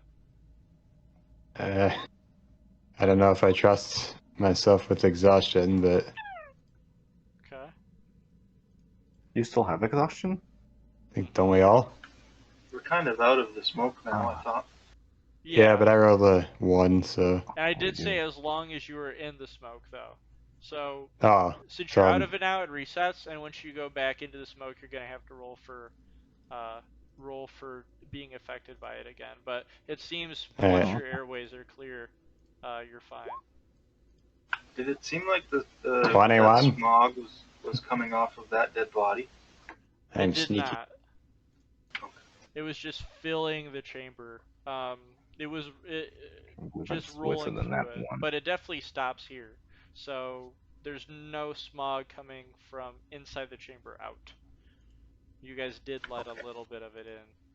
So the stealth would not have been that big. Paul, you were able to barely make it. Everyone is stealthed here. So what is our move here as we see these two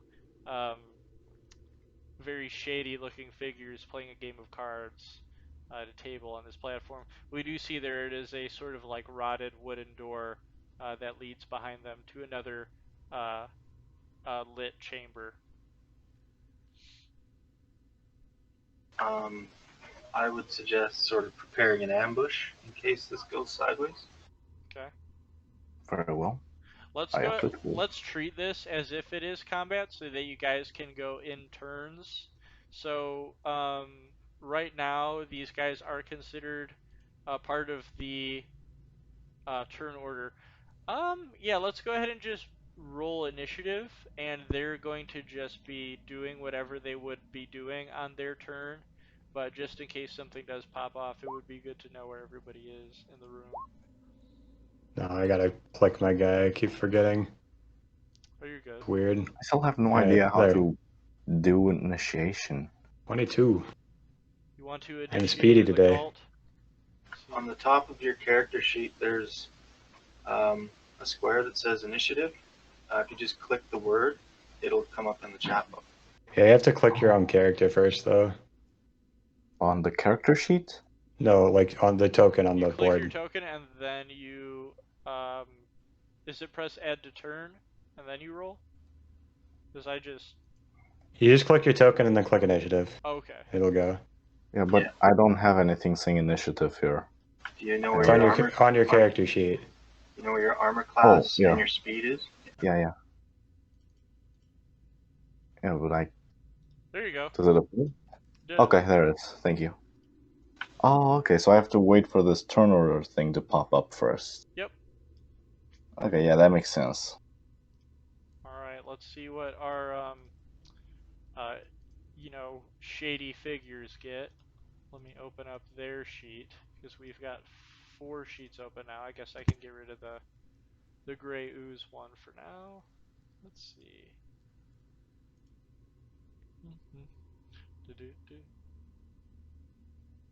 There we go. Alright, let's see what they get.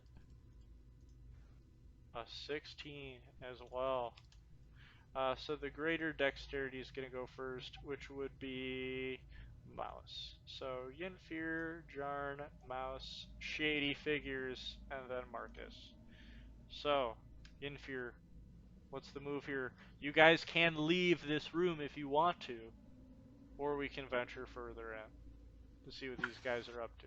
There's not really anywhere to go back there except down the waterfall, right? Yep. Yep. If you guys want to go for a swim, Or abandon the job and be like, fuck it, we're out of here. it seems like, given the trap, it's got to lead somewhere. Yeah. So, Just out of curiosity, does it appear that Mouse has any ranged weapon? That is a good question. Let me double check that for you. Yeah, if you were to check what he's got on him, it does appear that he's got a hand crossbow at his side. This is just an idea, but if you three all set up with your ranged attacks, I'll go up there and see if they want trouble. I could provide a bit of a distraction too. Silver I Server. kind of want to talk to them and see if they're bad before we just attack them. I mean, we could just attack them. I don't think that is wise. They Don't are. know if They that's are bad, necessary. I think. They are both human, so you can assume they speak a language if you did want to communicate with them. And even if they are evil, I think there's no reason for lethal force. Yeah, I mean, if you guys sort of like set up an ambush, I'll go talk to them and see what they're up to, or if somebody else wants to talk to them. Wow. Yeah, whoever has highest charisma probably, which is definitely not me. I have a 16 in charisma. I have a 17, so it's +3 for both of us. Yep. All right. Well, I can go hide in the corner with my bow, just in case. Point an arrow at one of them. You could both go and try to talk to them. Sure. Yeah. All right. I'll do. I'll kind of make my way over here. It's about as far as I can go. Okay, For a turn. As soon as you get here, you feel a block from the tile jut down, and you hear a click. As soon as that happens,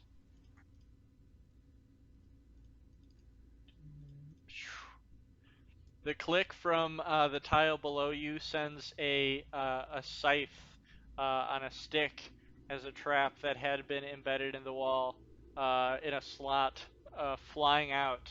And go ahead and roll dexterity to see if it slices into your body.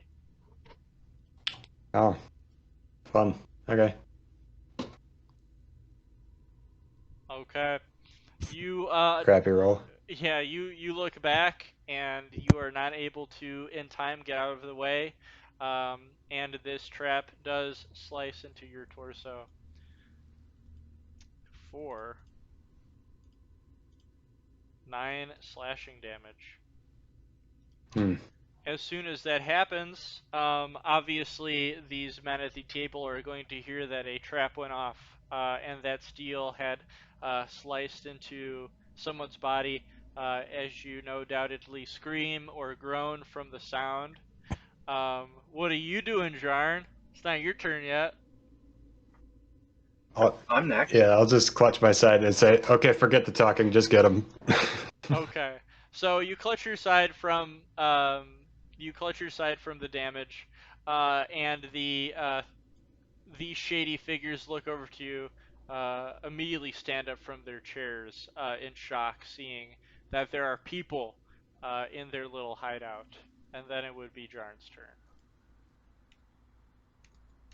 I'm gonna go over here and try to jump on top of the barrel and then up to there.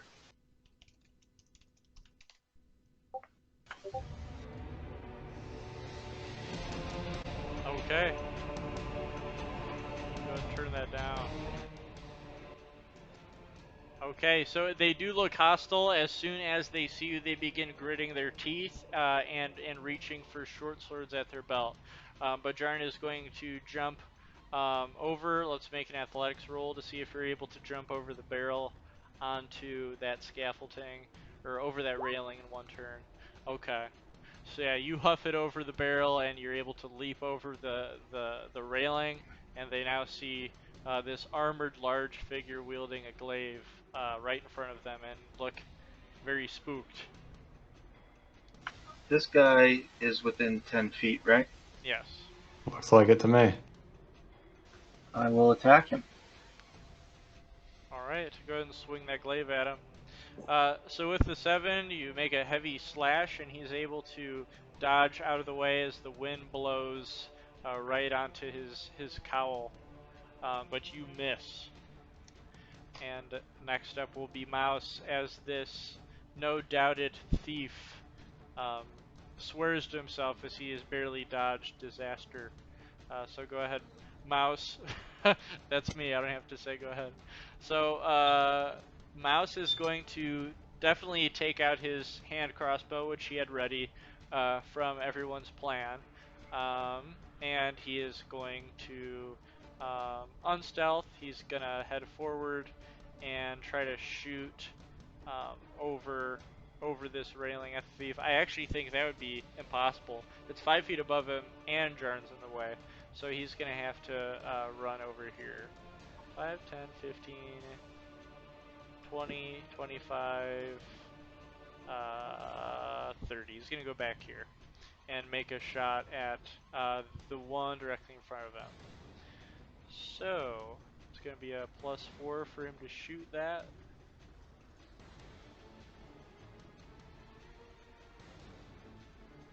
Okay, 21. He's able to shoot a hand crossbow bolt directly into Thieves' side as he curses to himself and grasps at the bolt that punctured his armor.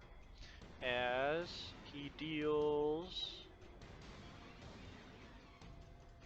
6 piercing damage. Mouse will then shout and say, "It's too late for us to make friends now.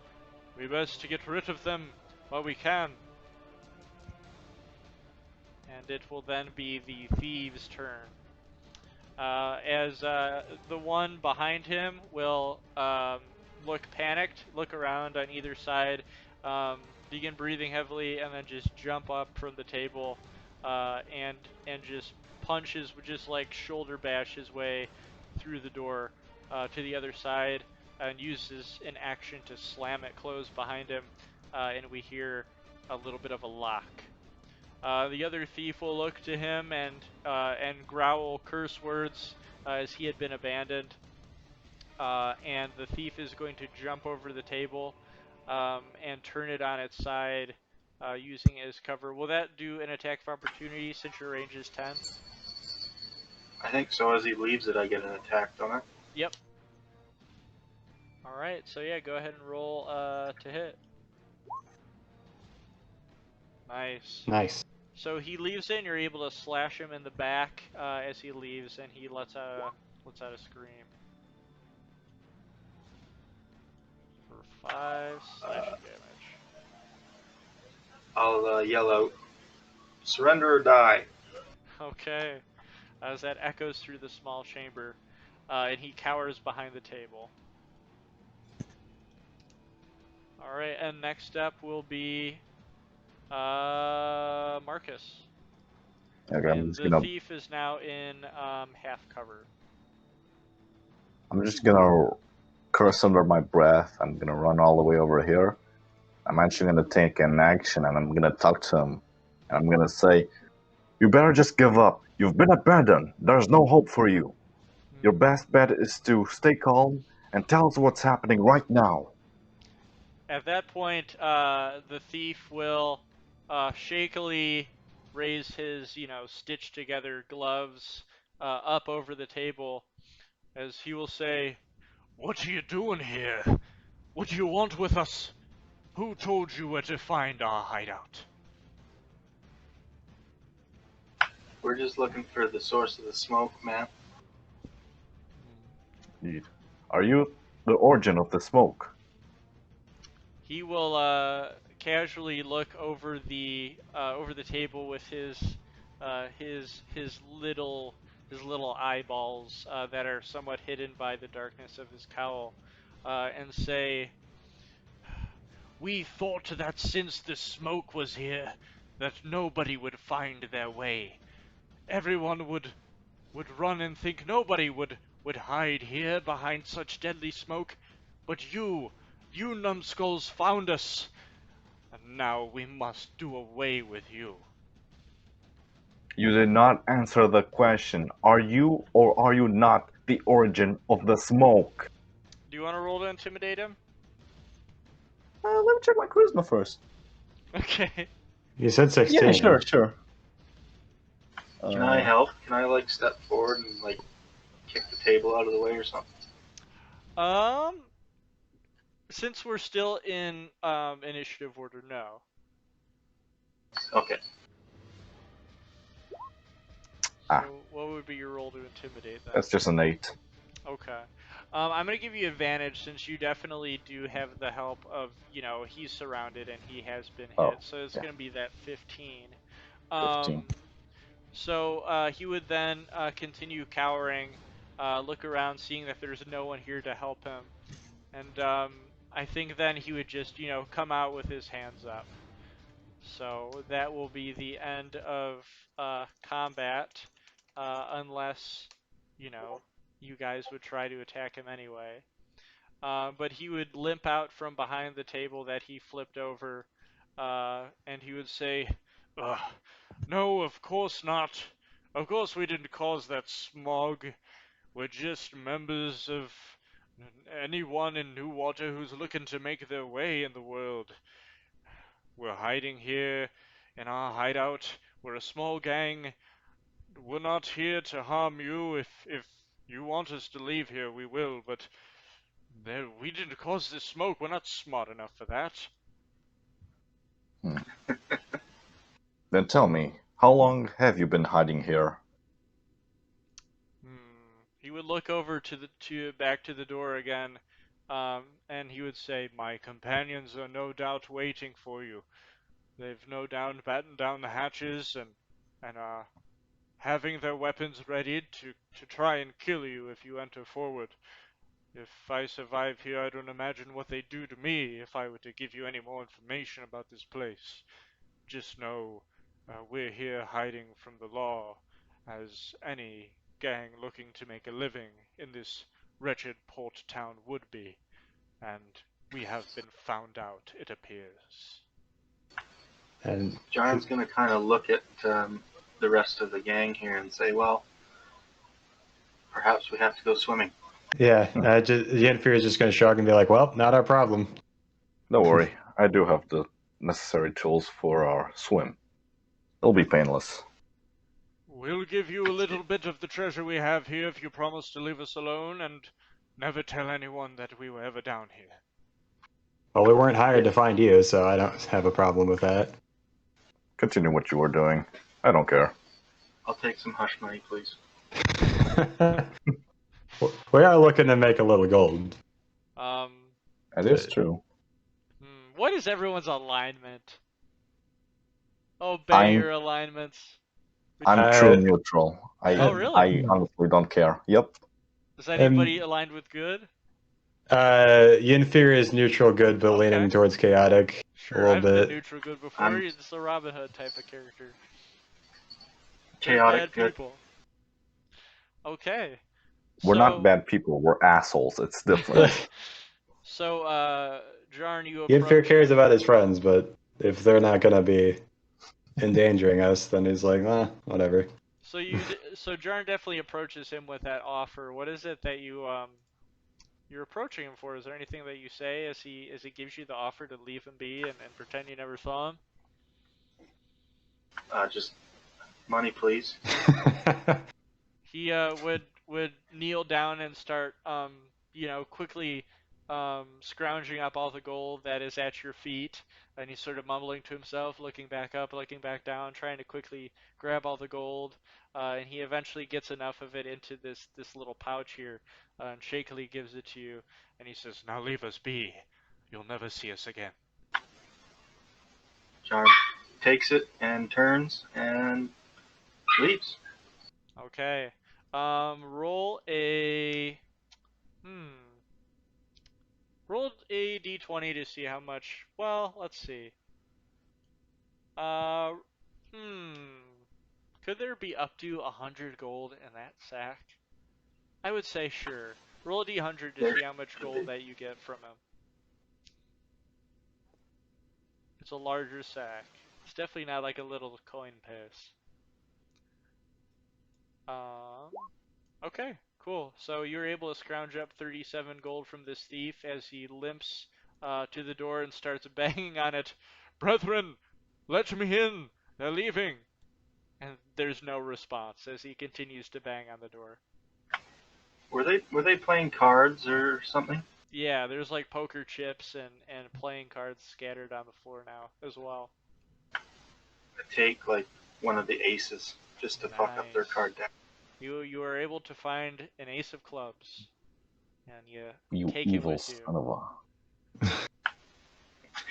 Just to screw with him, huh? He looks very Can't resist. embarrassed as he continues banging on the door. "Let me in, brethren." Damn, now I just feel bad for the poor lad. Well, let's carry on. And Mouse looks to John and says, "Well, I'd feel worse if I wasn't stabbed. Yeah, for real. How are I you didn't doing, get by hit the by a way? log. How long? What? I've been better, but we'll be okay. Mouse mumbles to Jarn as you leave, and he just sort of scratches the back of his head and looks down with wide eyes and says, "Well, you may be an animal, but you are definitely a respectable one there, Jonafelt."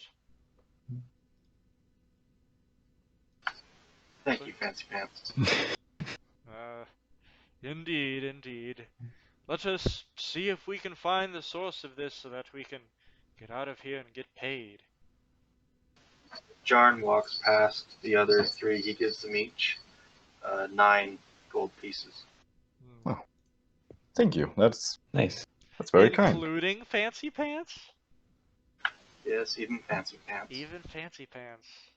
He This looks is character to you development. confused, but definitely gives you a nod of thanks for that. So, how much gold would we have started with? To 10? Because I haven't spent any. Okay, so well, you would have spent some from the bed. I think you guys all have like none to like single digits. Yeah, I literally had nothing. Because there is a I can't remember how we added it up, but mine says it's 176, so maybe I got too much. Okay, so did I put? I feel like I You posted did link the like a table to figure it out. yeah, the table for how much gold you have depending on your class, and then I had you buy your. Did I have you buy your armor? I didn't think so, but Okay. maybe you did. Did everyone else spend money on armor? Do you remember? I didn't need armor. Okay. I don't know if I don't think I spent money on it. Probably just had it. Okay. So, oh yeah, because you guys had been traveling adventures before, and I think I pretty much Yeah. allowed that. But you did spend money on your sleeping quarters. Right. I think mine was 5 gold. I had the small one. Yeah, you gotta keep track of how much gold you got left. There is a tab for it in your character sheet on Roll20, so that you can keep track of that if you want to. Right, it's in the items. Yeah. I just don't know how much we should have started with, because I think the only gold I would have spent was on the Kevin. Go ahead and roll a d6 because I know you didn't have any more than that after spending money on the bed. There it is. Did I not pin it? It is pinned. Why am I not able to see it? Oh, there it is. Cool. Perfect. Alright, so did you roll for how much gold do you have left? I rolled the d6. I got 3. Okay, so you've got 12 gold. Cool. Okay. Alright. So, we were able to encounter a small, pitiful gang here that very much so counted on not being seen and nobody following them because of this noxious gas. But you guys were either brave enough or dumb enough to head forward and find them, to their dismay. So now all we have left is to return back to the restaurant um, with this mystery still in our grasp, or to head down Are we? this 15-foot waterfall of murky water. Yeah, I we're think gonna go we're down. jumping the waterfall. Okay. So I will reveal this to you and give you a description of it, and then we'll take a short break to recoup ourselves and figure out what we want to do from there. So we all see this this waterfall surging downward 15 feet into murky water below, um, and everyone takes the plunge. I think Mouse would be most Oh, reluctant. wait. Are we gonna take fall damage? Um, You know what? That's you actually, yeah. Do you guys have like Mm, ropes or anything to hang on to? no, but I do have a pretty I handy might. spell. You do have I mean, what? I A have an pretty handy explorer's spell pack. for this. I have hemp and rope as well if we need it. Yeah, if you want to, you can like nail that in between like the mortar of the brick wall, and try to climb down if you want. Yeah, the Oh yeah, I'd explorer's rather pack use comes the with rope. rope. Okay. Might as well save your spell slot. Yeah, I'd rather save my spell So slots. whatever. Mage Alright. Do bullets. we have to roll Constitution again now that we're in the smoke? You guys are back in the smog. So let's see That's if you another guys are card. able to withstand. You're good. You're good. Hold on.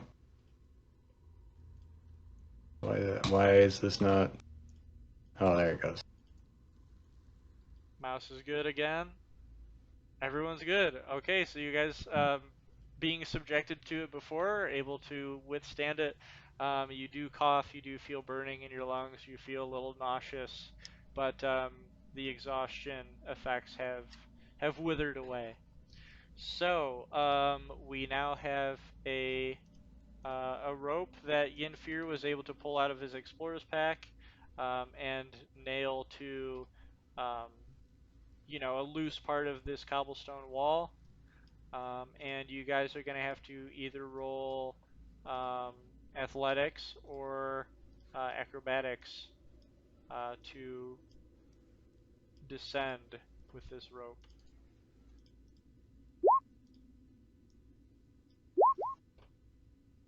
Oh. Okay, we got a 12, we got a 7, we got a 7.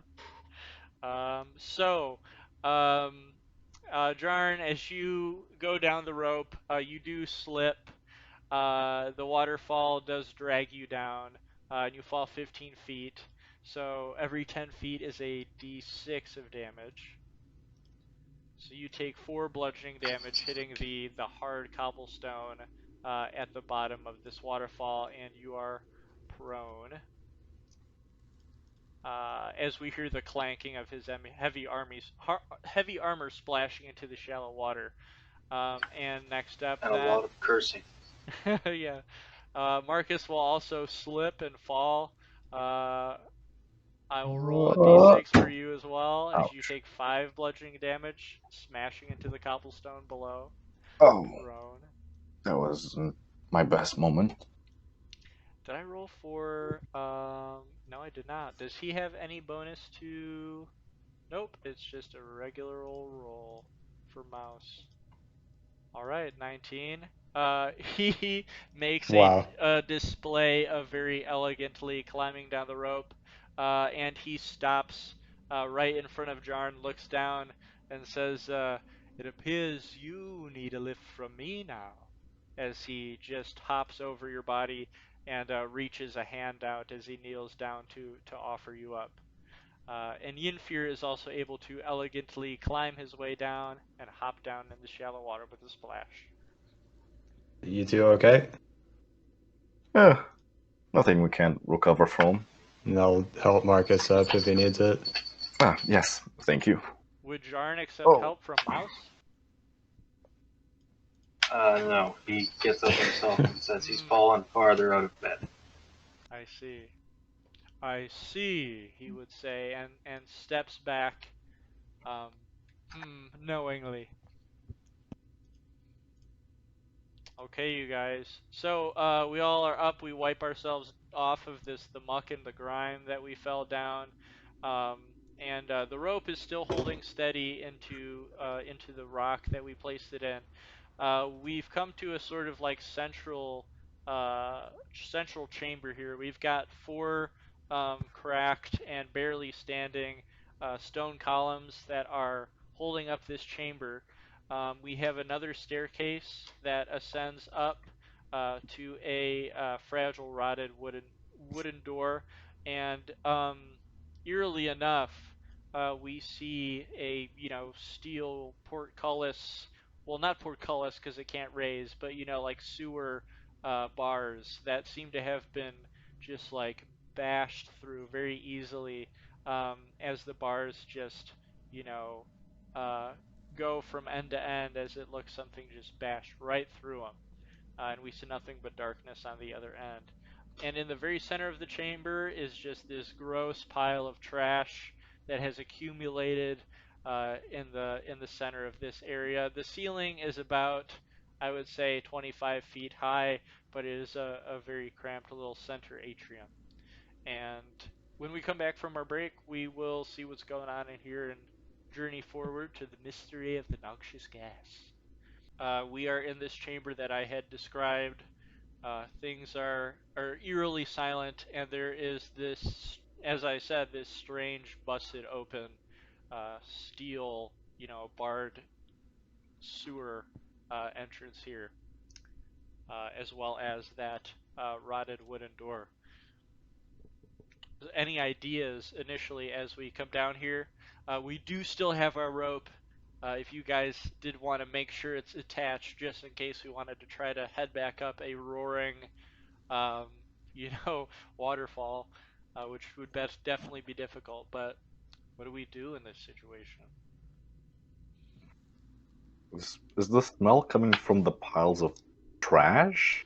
There is definitely a smell coming from the piles of trash, but we do see a plume of this purple smog that is emanating from the wooden door beneath it and through its cracks. It looks like it has like slowly, um, burned it away, as well as sort of like rolling down from cracks between the roof and the walls, just all in this area of where the chamber leads to next.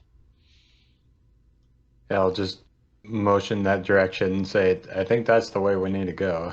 Yeah, the further we go, it seems the thicker and the thicker this purple smog is getting. Just before we go, I want to examine the contents of the trash bag. Is it just like regular trash?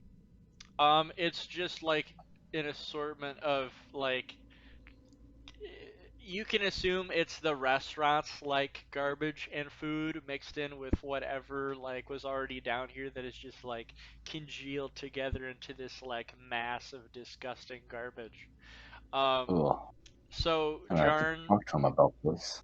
yeah, so Jarn, you head forward. Are you like climbing right over the garbage, or um, what No, route are you taking to get there? I'd like to avoid the name the Trash Knight, so I'm going to go around the side of it. Okay. As Jarn is moving, can the rest of you, so Yinfir and Marcus, along with Mouse, actually I think Mouse is too far off, he wouldn't be standing behind the pillar. I think he's actually going off to investigate this smash deal, but can you guys both roll perception? Yep. Okay. Um, Oh, crit! Oh my gosh. Bravo. Oh, Nice.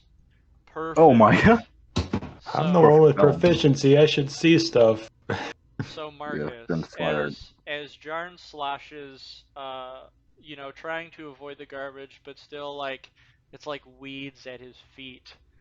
He's trying to slosh around it. Your eyes catch something very odd.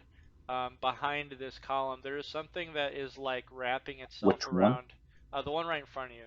There's Oh something that god. has just sort of wrapped itself around the column like a snake or something. Upon further investigation, peering deeper, you notice that it is a tail. It is a reptilian tail, and it is a very large tail. And looking over to Jarn, you then notice that this tail is connected to something that is hiding beneath the garbage, and it begins to stir as Jarn moves closer. I'm gonna scream out, everybody get away from the trash! And There's a giant monster! as soon as you scream out, this explosion of water, this just gargantuan splash of something just careening out of the water and snapping its jaws, attempting to snapping its jaws on Jarn, emerges, and it is a giant crocodile that had made its nest in this pile of Oh garbage. no. Oh no. Not the crocodile. You did fine last time, from what I Yeah, I almost remember. froze to death. Yeah, I almost froze. Oh yeah, you did. I'm thinking about you wrangling the giant tree man.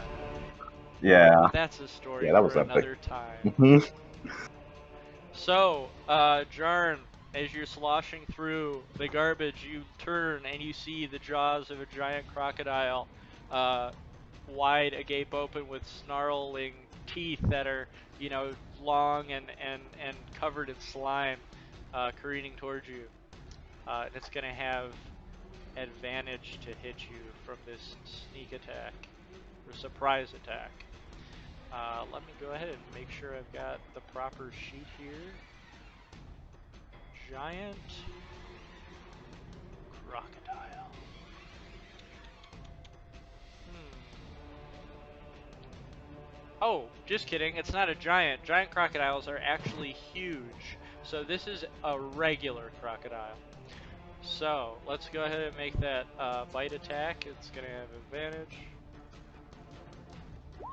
12. Okay, so Jarn, you're able to, with instinct, be able to get just out of the way enough for this crocodile's jaws to snap right in front of you as it sprays grime that had been sitting in its mouth onto your armor. And you look into its eyes; they're pale and scarred and rolled over. And we'll now roll initiative.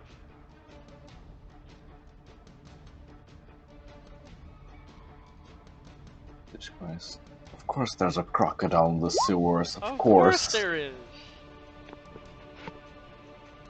Perfect. Oh, I gotta click my. Oh my gosh. I keep I forgetting. Gotta click the guy. Let's see. think we just found That's so our- silly. Oh, wow. the Australian. 19, that's fucking good. Okay. So, I think Mouse would definitely cry out, "Oh god!" So now it's Yinfir, you got a 17, Marcus got a 15, Jarn got a 21. Let's see what Mouse's is. A 6. He is cowering in terror. So go ahead, Jarn, with that crit. You are not afraid of this crocodile at all. If anything, it pissed you off. I'm going to use the spell Command. Go for it. Okay, one word command to a creature. The target I'm not- makes a wisdom saving throw or follow the command. if it doesn't understand your Like- language. Now, see, the thing is, this is a beast. So, I'm just going to let you know it's not going to work. It's got to be something that speaks a language, or understands a language. Which this Okay, crocodile never would not. mind that then. Yeah, so I don't want you to waste a spell slot on that. It's a beast, huh? Yeah. Oh, I guess that doesn't Ooh. apply. Never mind. I clicked the wrong button. I just mean, wanted to look at it. If it runs out of the sewer, you could track it down if you wanted. So. Yeah. I wanted to click it like to reveal like more info because it was like collapsed. I I clicked see. the wrong button. I was like, oh, it's in chat now. There, you're fine. So what's the move, Jarn? I will just attack it with the glaive. Okay. You slash at it with a glaive, and it slashes right through its gut. Some blood spilling out. You get a successful hit. I'm gonna add Divine Smite with a level 1 spell slot, which is an extra D8. Oh wow. You see his glaive begin to glow with blinding, holy light. So 12 total damage. Okay. So, blinding light emanates and explodes from the wound that you damage. The crocodile roars in pain and shakes it off. It still seems to be doing pretty okay. I apologize, it is 2 D8s for level 1. Oh, do you roll another d8 in addition to that? Yeah, Okay. so 16. Okay, it definitely, with that, it's definitely packed a punch to it, and it is in a lot of pain. So next up then would be the crocodile, who is going to try to bite back. Hopefully this time hitting you. It's gonna try to snap its jaws around you once more. For a 19, and it does. So it snaps its jaws around your body, and it deals 9 piercing damage to you, and you are now grappled in its mouth as it tightens its jaws around you. And you guys can see this crocodile just like, you know, Shit. smacking him back and forth, you know, pulling him around in the water, splashing him around as, you know, he just sort of is like a rag doll in this crocodile's mouth. And next up will be In Fear. All right. Can I try to shoot the crocodile like in the head to hopefully free Jarn, or is he flailing around too much? Maybe it's hard to get a shot. I would say for trying to specifically get a headshot, to try and I'll let you do that. Like, since it's a creativity kind of thing, if you're able to do enough damage to its head, he could let go of Jarn. But you know, since he's wildly shaking his head back and forth, Disadvantage. to hit it, yeah. Or you can Yeah. just do the body. Okay. Yeah, probably just the body then. It might be easier to just kill it. Kill it fast. All right, there you go. Let's see. Okay, so you longbow, Oh, you wow. shoot an arrow right over its head. It doesn't even notice that you shot at it as it breaks against the cobblestone wall. And next up will be Cool. Marcus, unless you want to move.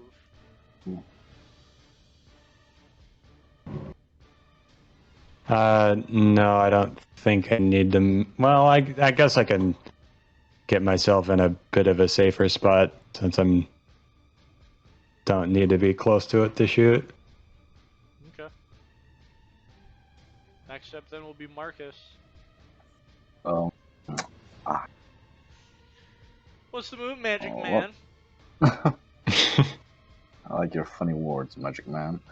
Silver Surfer. He dives into his mouth. Silver Surfer is always the answer. Silver Surfer beat him up. I probably want Throw to dynamite.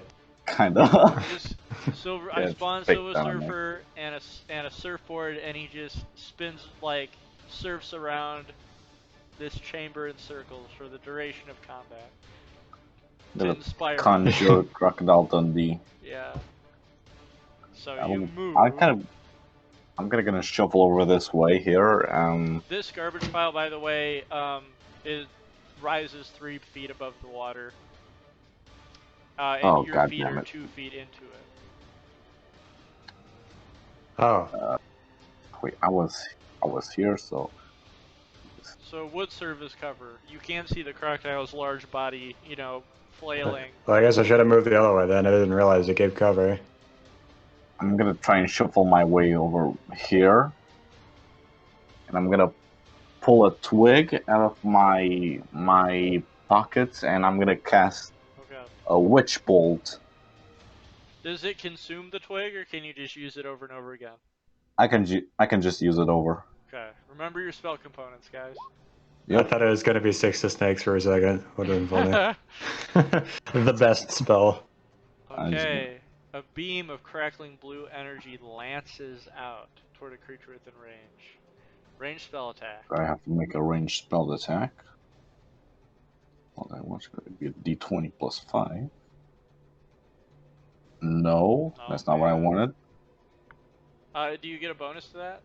I got plus 5, so 5. it's 15. Okay. The lightning bolt sears into its reptilian flesh, and heat and steam of a magic form emanate off of the wound. How much damage That's is it taking? 1.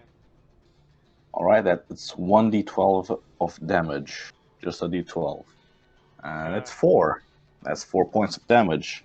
Okay, it writhes around in additional pain as you can hear it groan from beneath its jaws that are currently holding Jarn.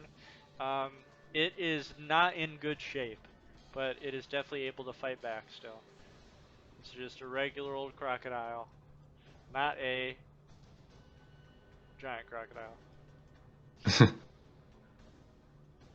Giant crocodiles, I think, are like CR5. Like, they're fucking nuts. But yeah, if that's it, then it will be Mouse's turn. He'll look around and sort of snap himself out of his fear, and he'll yell to Jarn and say, he'll say, John boy, you didn't need help getting lifted up. Do you think I should help you out now? Suck it, fancy pants. As you're flailing suck around. it, fancy pants. And he will then get out his hand crossbow, and he will shoot at the crocodile. Let's see.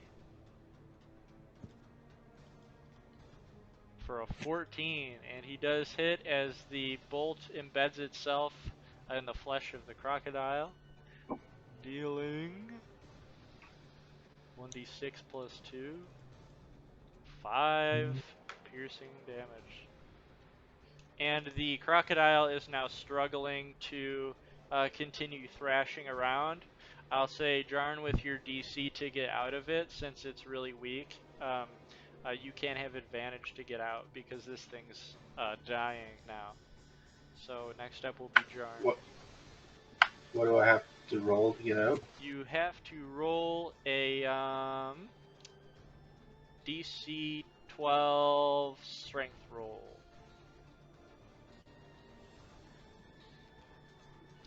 But advantage. 10. Ouch. Okay, so you tried desperately to get out, but you are still restrained. I can't, like, attack him while I'm restrained, can I? Nope. Okay. Alright. Next up then will be the crocodile, who is going to let go of his grasp on you. And you dropping out of his jaws, you will drop prone as you splash down into the water.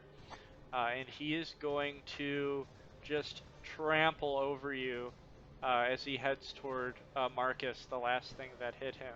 No. You're not Oh, gonna no.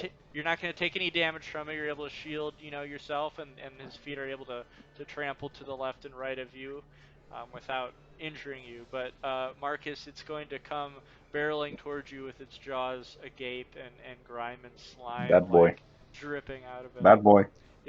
Bad boy. Stay back. Could I have just a D&D question. Sorry, could I Go have ahead. like readied in action for when he dropped me? You've got a ready in action on your turn. So is the Yeah, but I know crocodile turn when I he can't dropped. do it now. But could I have? Does that have worked? No, you'd have to.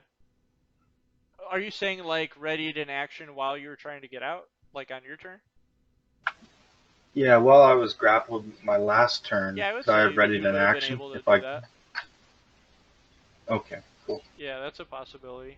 Okay, so Marcus, crocodile is going to try to snap his jaws on you for a 14. Oh, there's a 14. That is definitely gonna Uh, hit. no, Oh, wait. really? I thought you have an Reaction. 11. No, wait. Reaction for a shield. Oh, nice.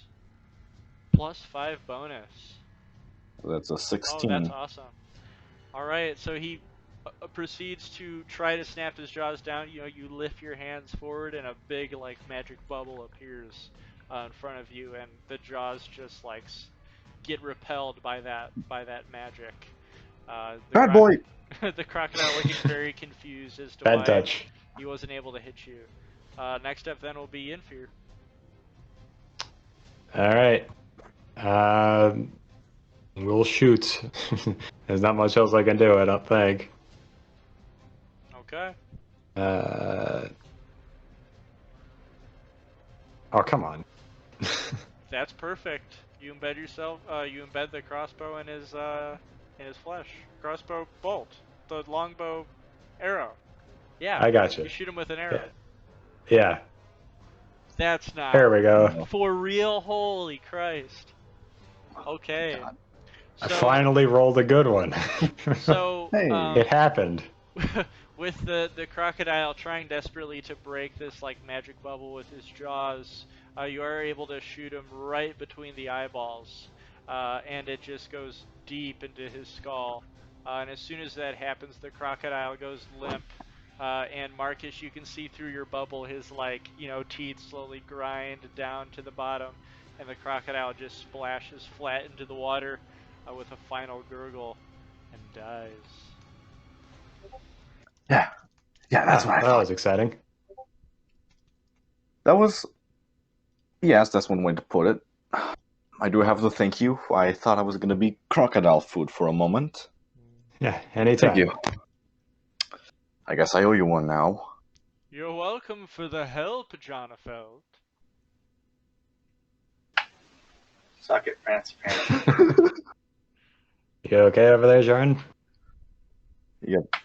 Just fine. You got absolutely. I mean, sorry for saying this, but you got absolutely ravaged there. Jarn looks pretty bad. Hmm. He's not quite to single digits yet, but he looks pretty bad.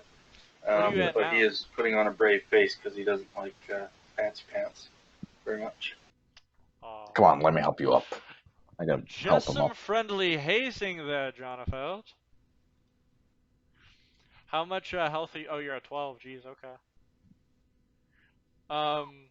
So yeah, that Well, I is. got- Somebody did have a You have health that healing potion. potion. I got more cure wounds. That I too. can cure wounds too. Yeah, but I also have it. But I don't think you can use it on yourself. You can. Oh, all I right. just have limited spell slots. I don't know what your spell slots are like. Yeah, I have cure wounds and I have hunter's mark, and that's it. Well, and I have minor illusion, but that's cantrip. Okay. Well, I mean, if you want to cure wounds me, I'll definitely accept the help. Sure, it's also kind of in Yimfir's character, anyways. Hmm. He's fairly selfless, so I will do one of those. Hold on a second. Okay.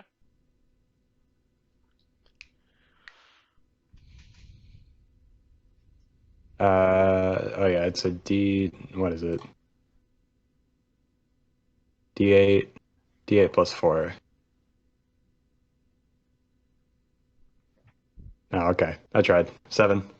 All right. Much appreciated.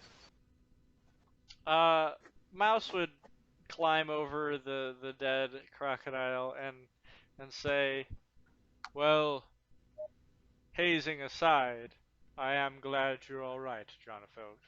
And he would spin around to check out this tunnel here.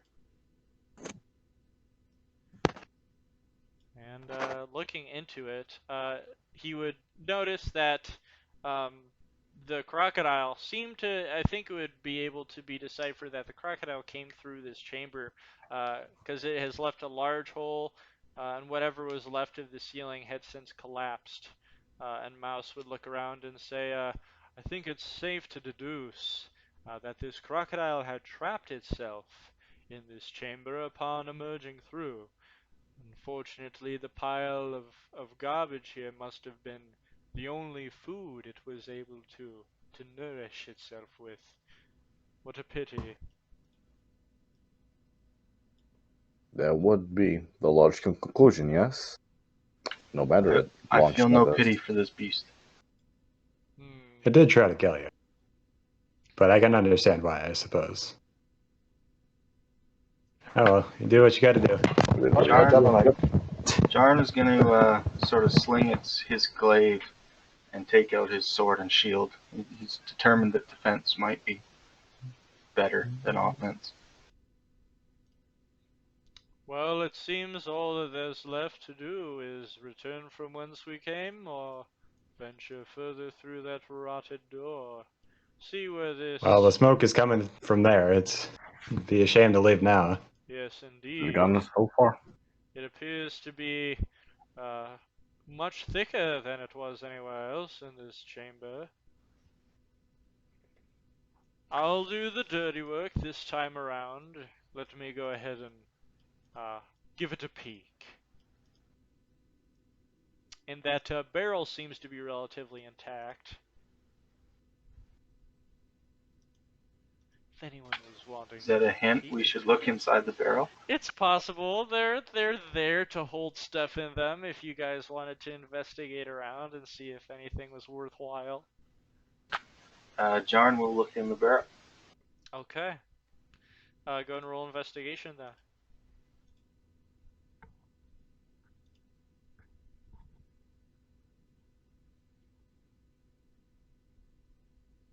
Sweet. So besides junk, just like leftovers of bones of fish and chicken and all kinds of edible beasts. We are able to find some objects that have been sort of stowed away. If anyone had found their way through here, maybe they had discarded them. So we find some strange trinkets, as well as some other potentially useful items. So if you were to rummage through these gross discarded bones and garbage, you were able to find a heavy brass um, like uh, one-eyed set of like a very small telescope, like a scout's sort of telescope. But the glass of the lens for that scope is rose tinted. So let me go and make sure that I mark these down so we don't forget. Rose tinted small brass telescope. It's the first one. The second item we find is another sort of strange trinket. We are able to find a crumpled piece of parchment that has since been stained with, grime and grease. If you were able to open it up, you would see like schematics and blueprints for a very small, like fishing boat. Sort of like a building, like blueprints to build this boat, whatever boat it may be. Boat it may be. So blueprints for a fishing boat on parchment.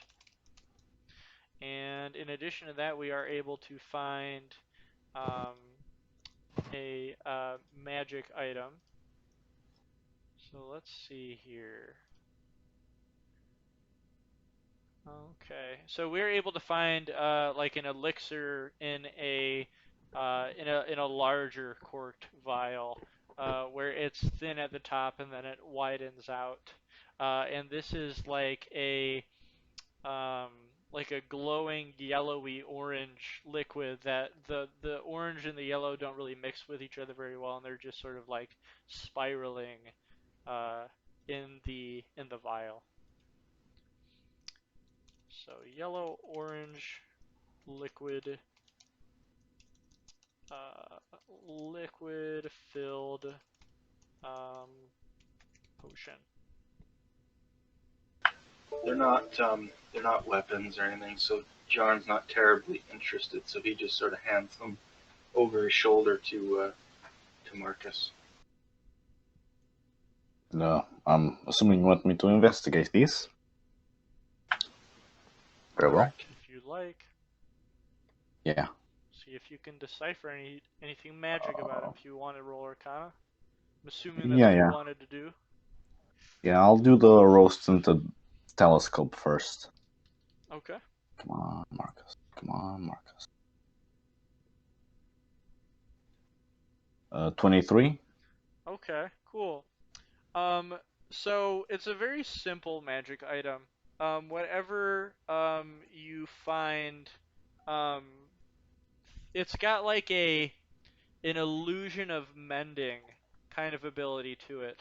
So if you were to come across a broken wall, a broken door, something in rubble, and you can't really decipher what it looked like previously, if you look through the tinted scope, you can see what it was in its most pristine form. I'll go ahead and write a description for that so it's more like clear, but it shows you its most pristine form as if it would have been mended if you were to look through it. So I'll say, what would that be called? Illusion of mending. That sounds fun.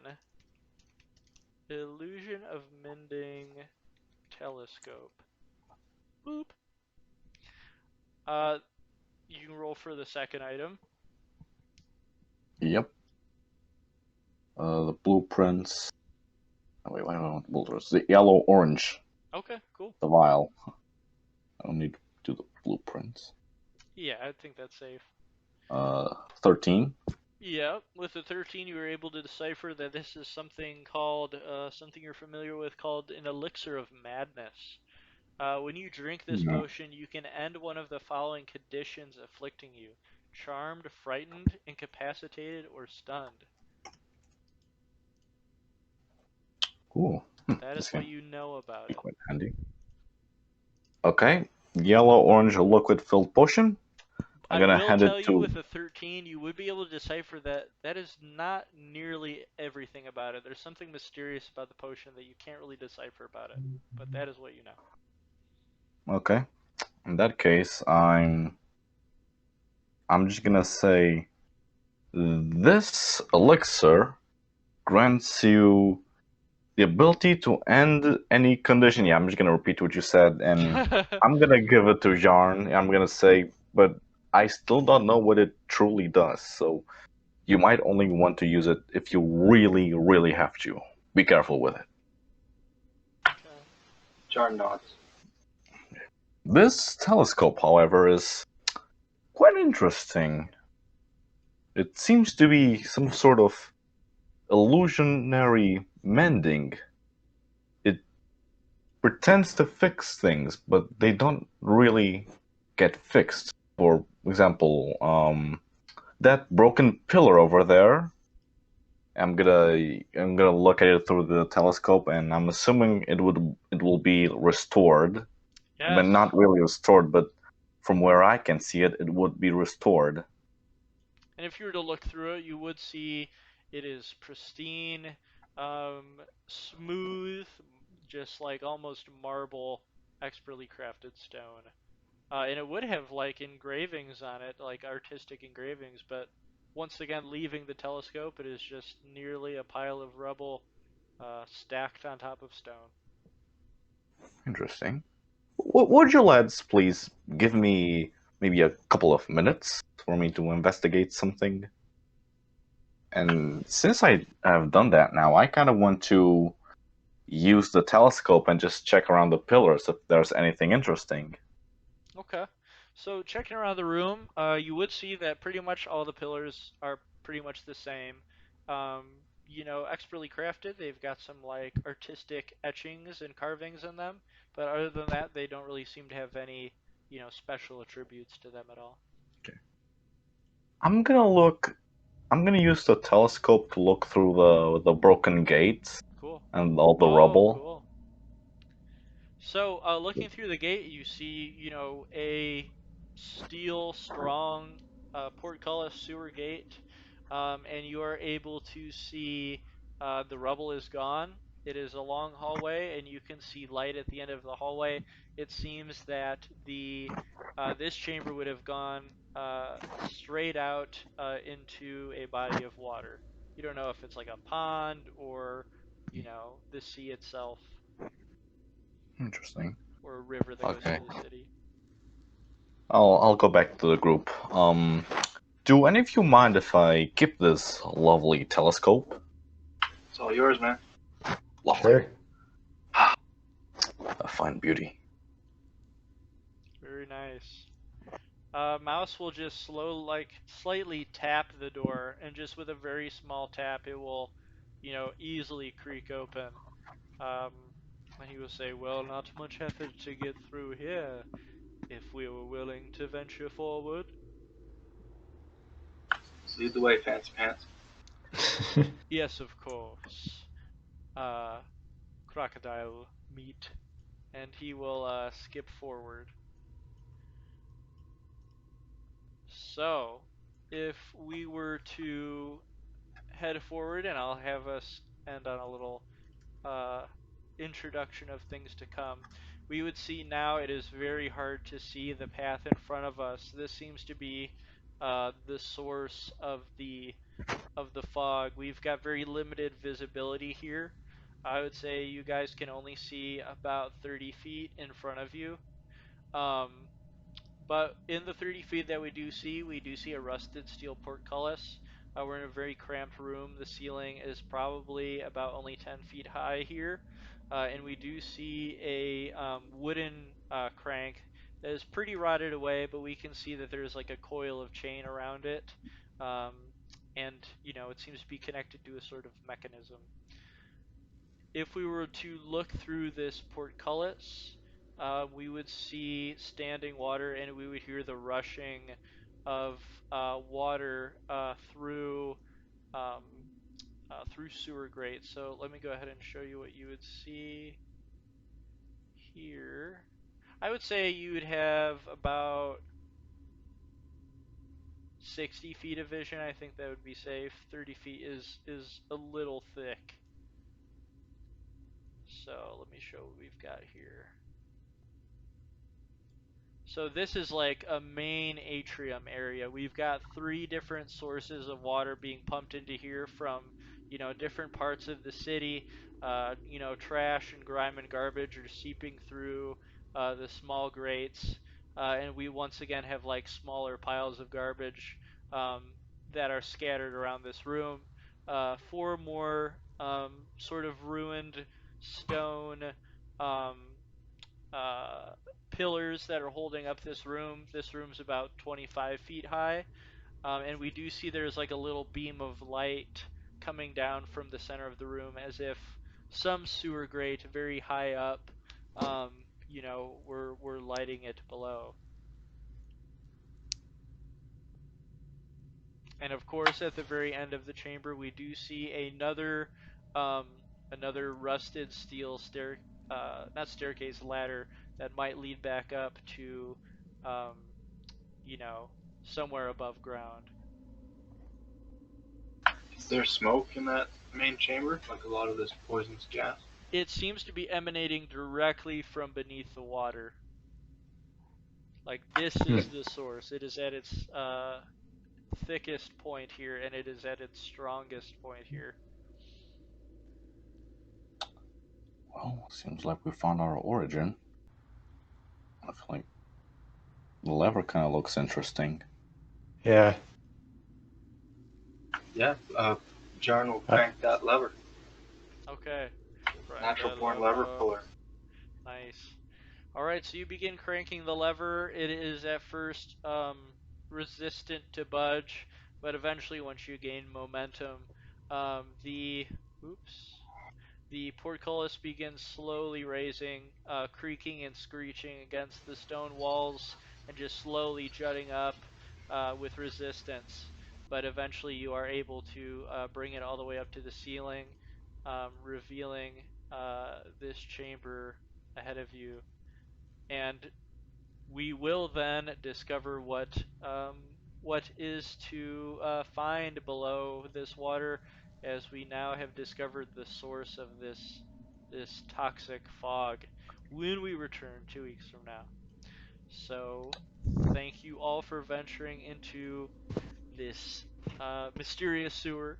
I'm glad Jarn got to join us, and hopefully, when we get a break from this area and find our way, back to the surface, if we find our way back to the surface, um, we'll be able to talk and discover more about each other's character and whatnot. Beautiful. Yeah, it was a good Yeah, it session, was guys. amazing. Thanks. Cool. Cool, Thanks, cool. man. All right, see you guys later.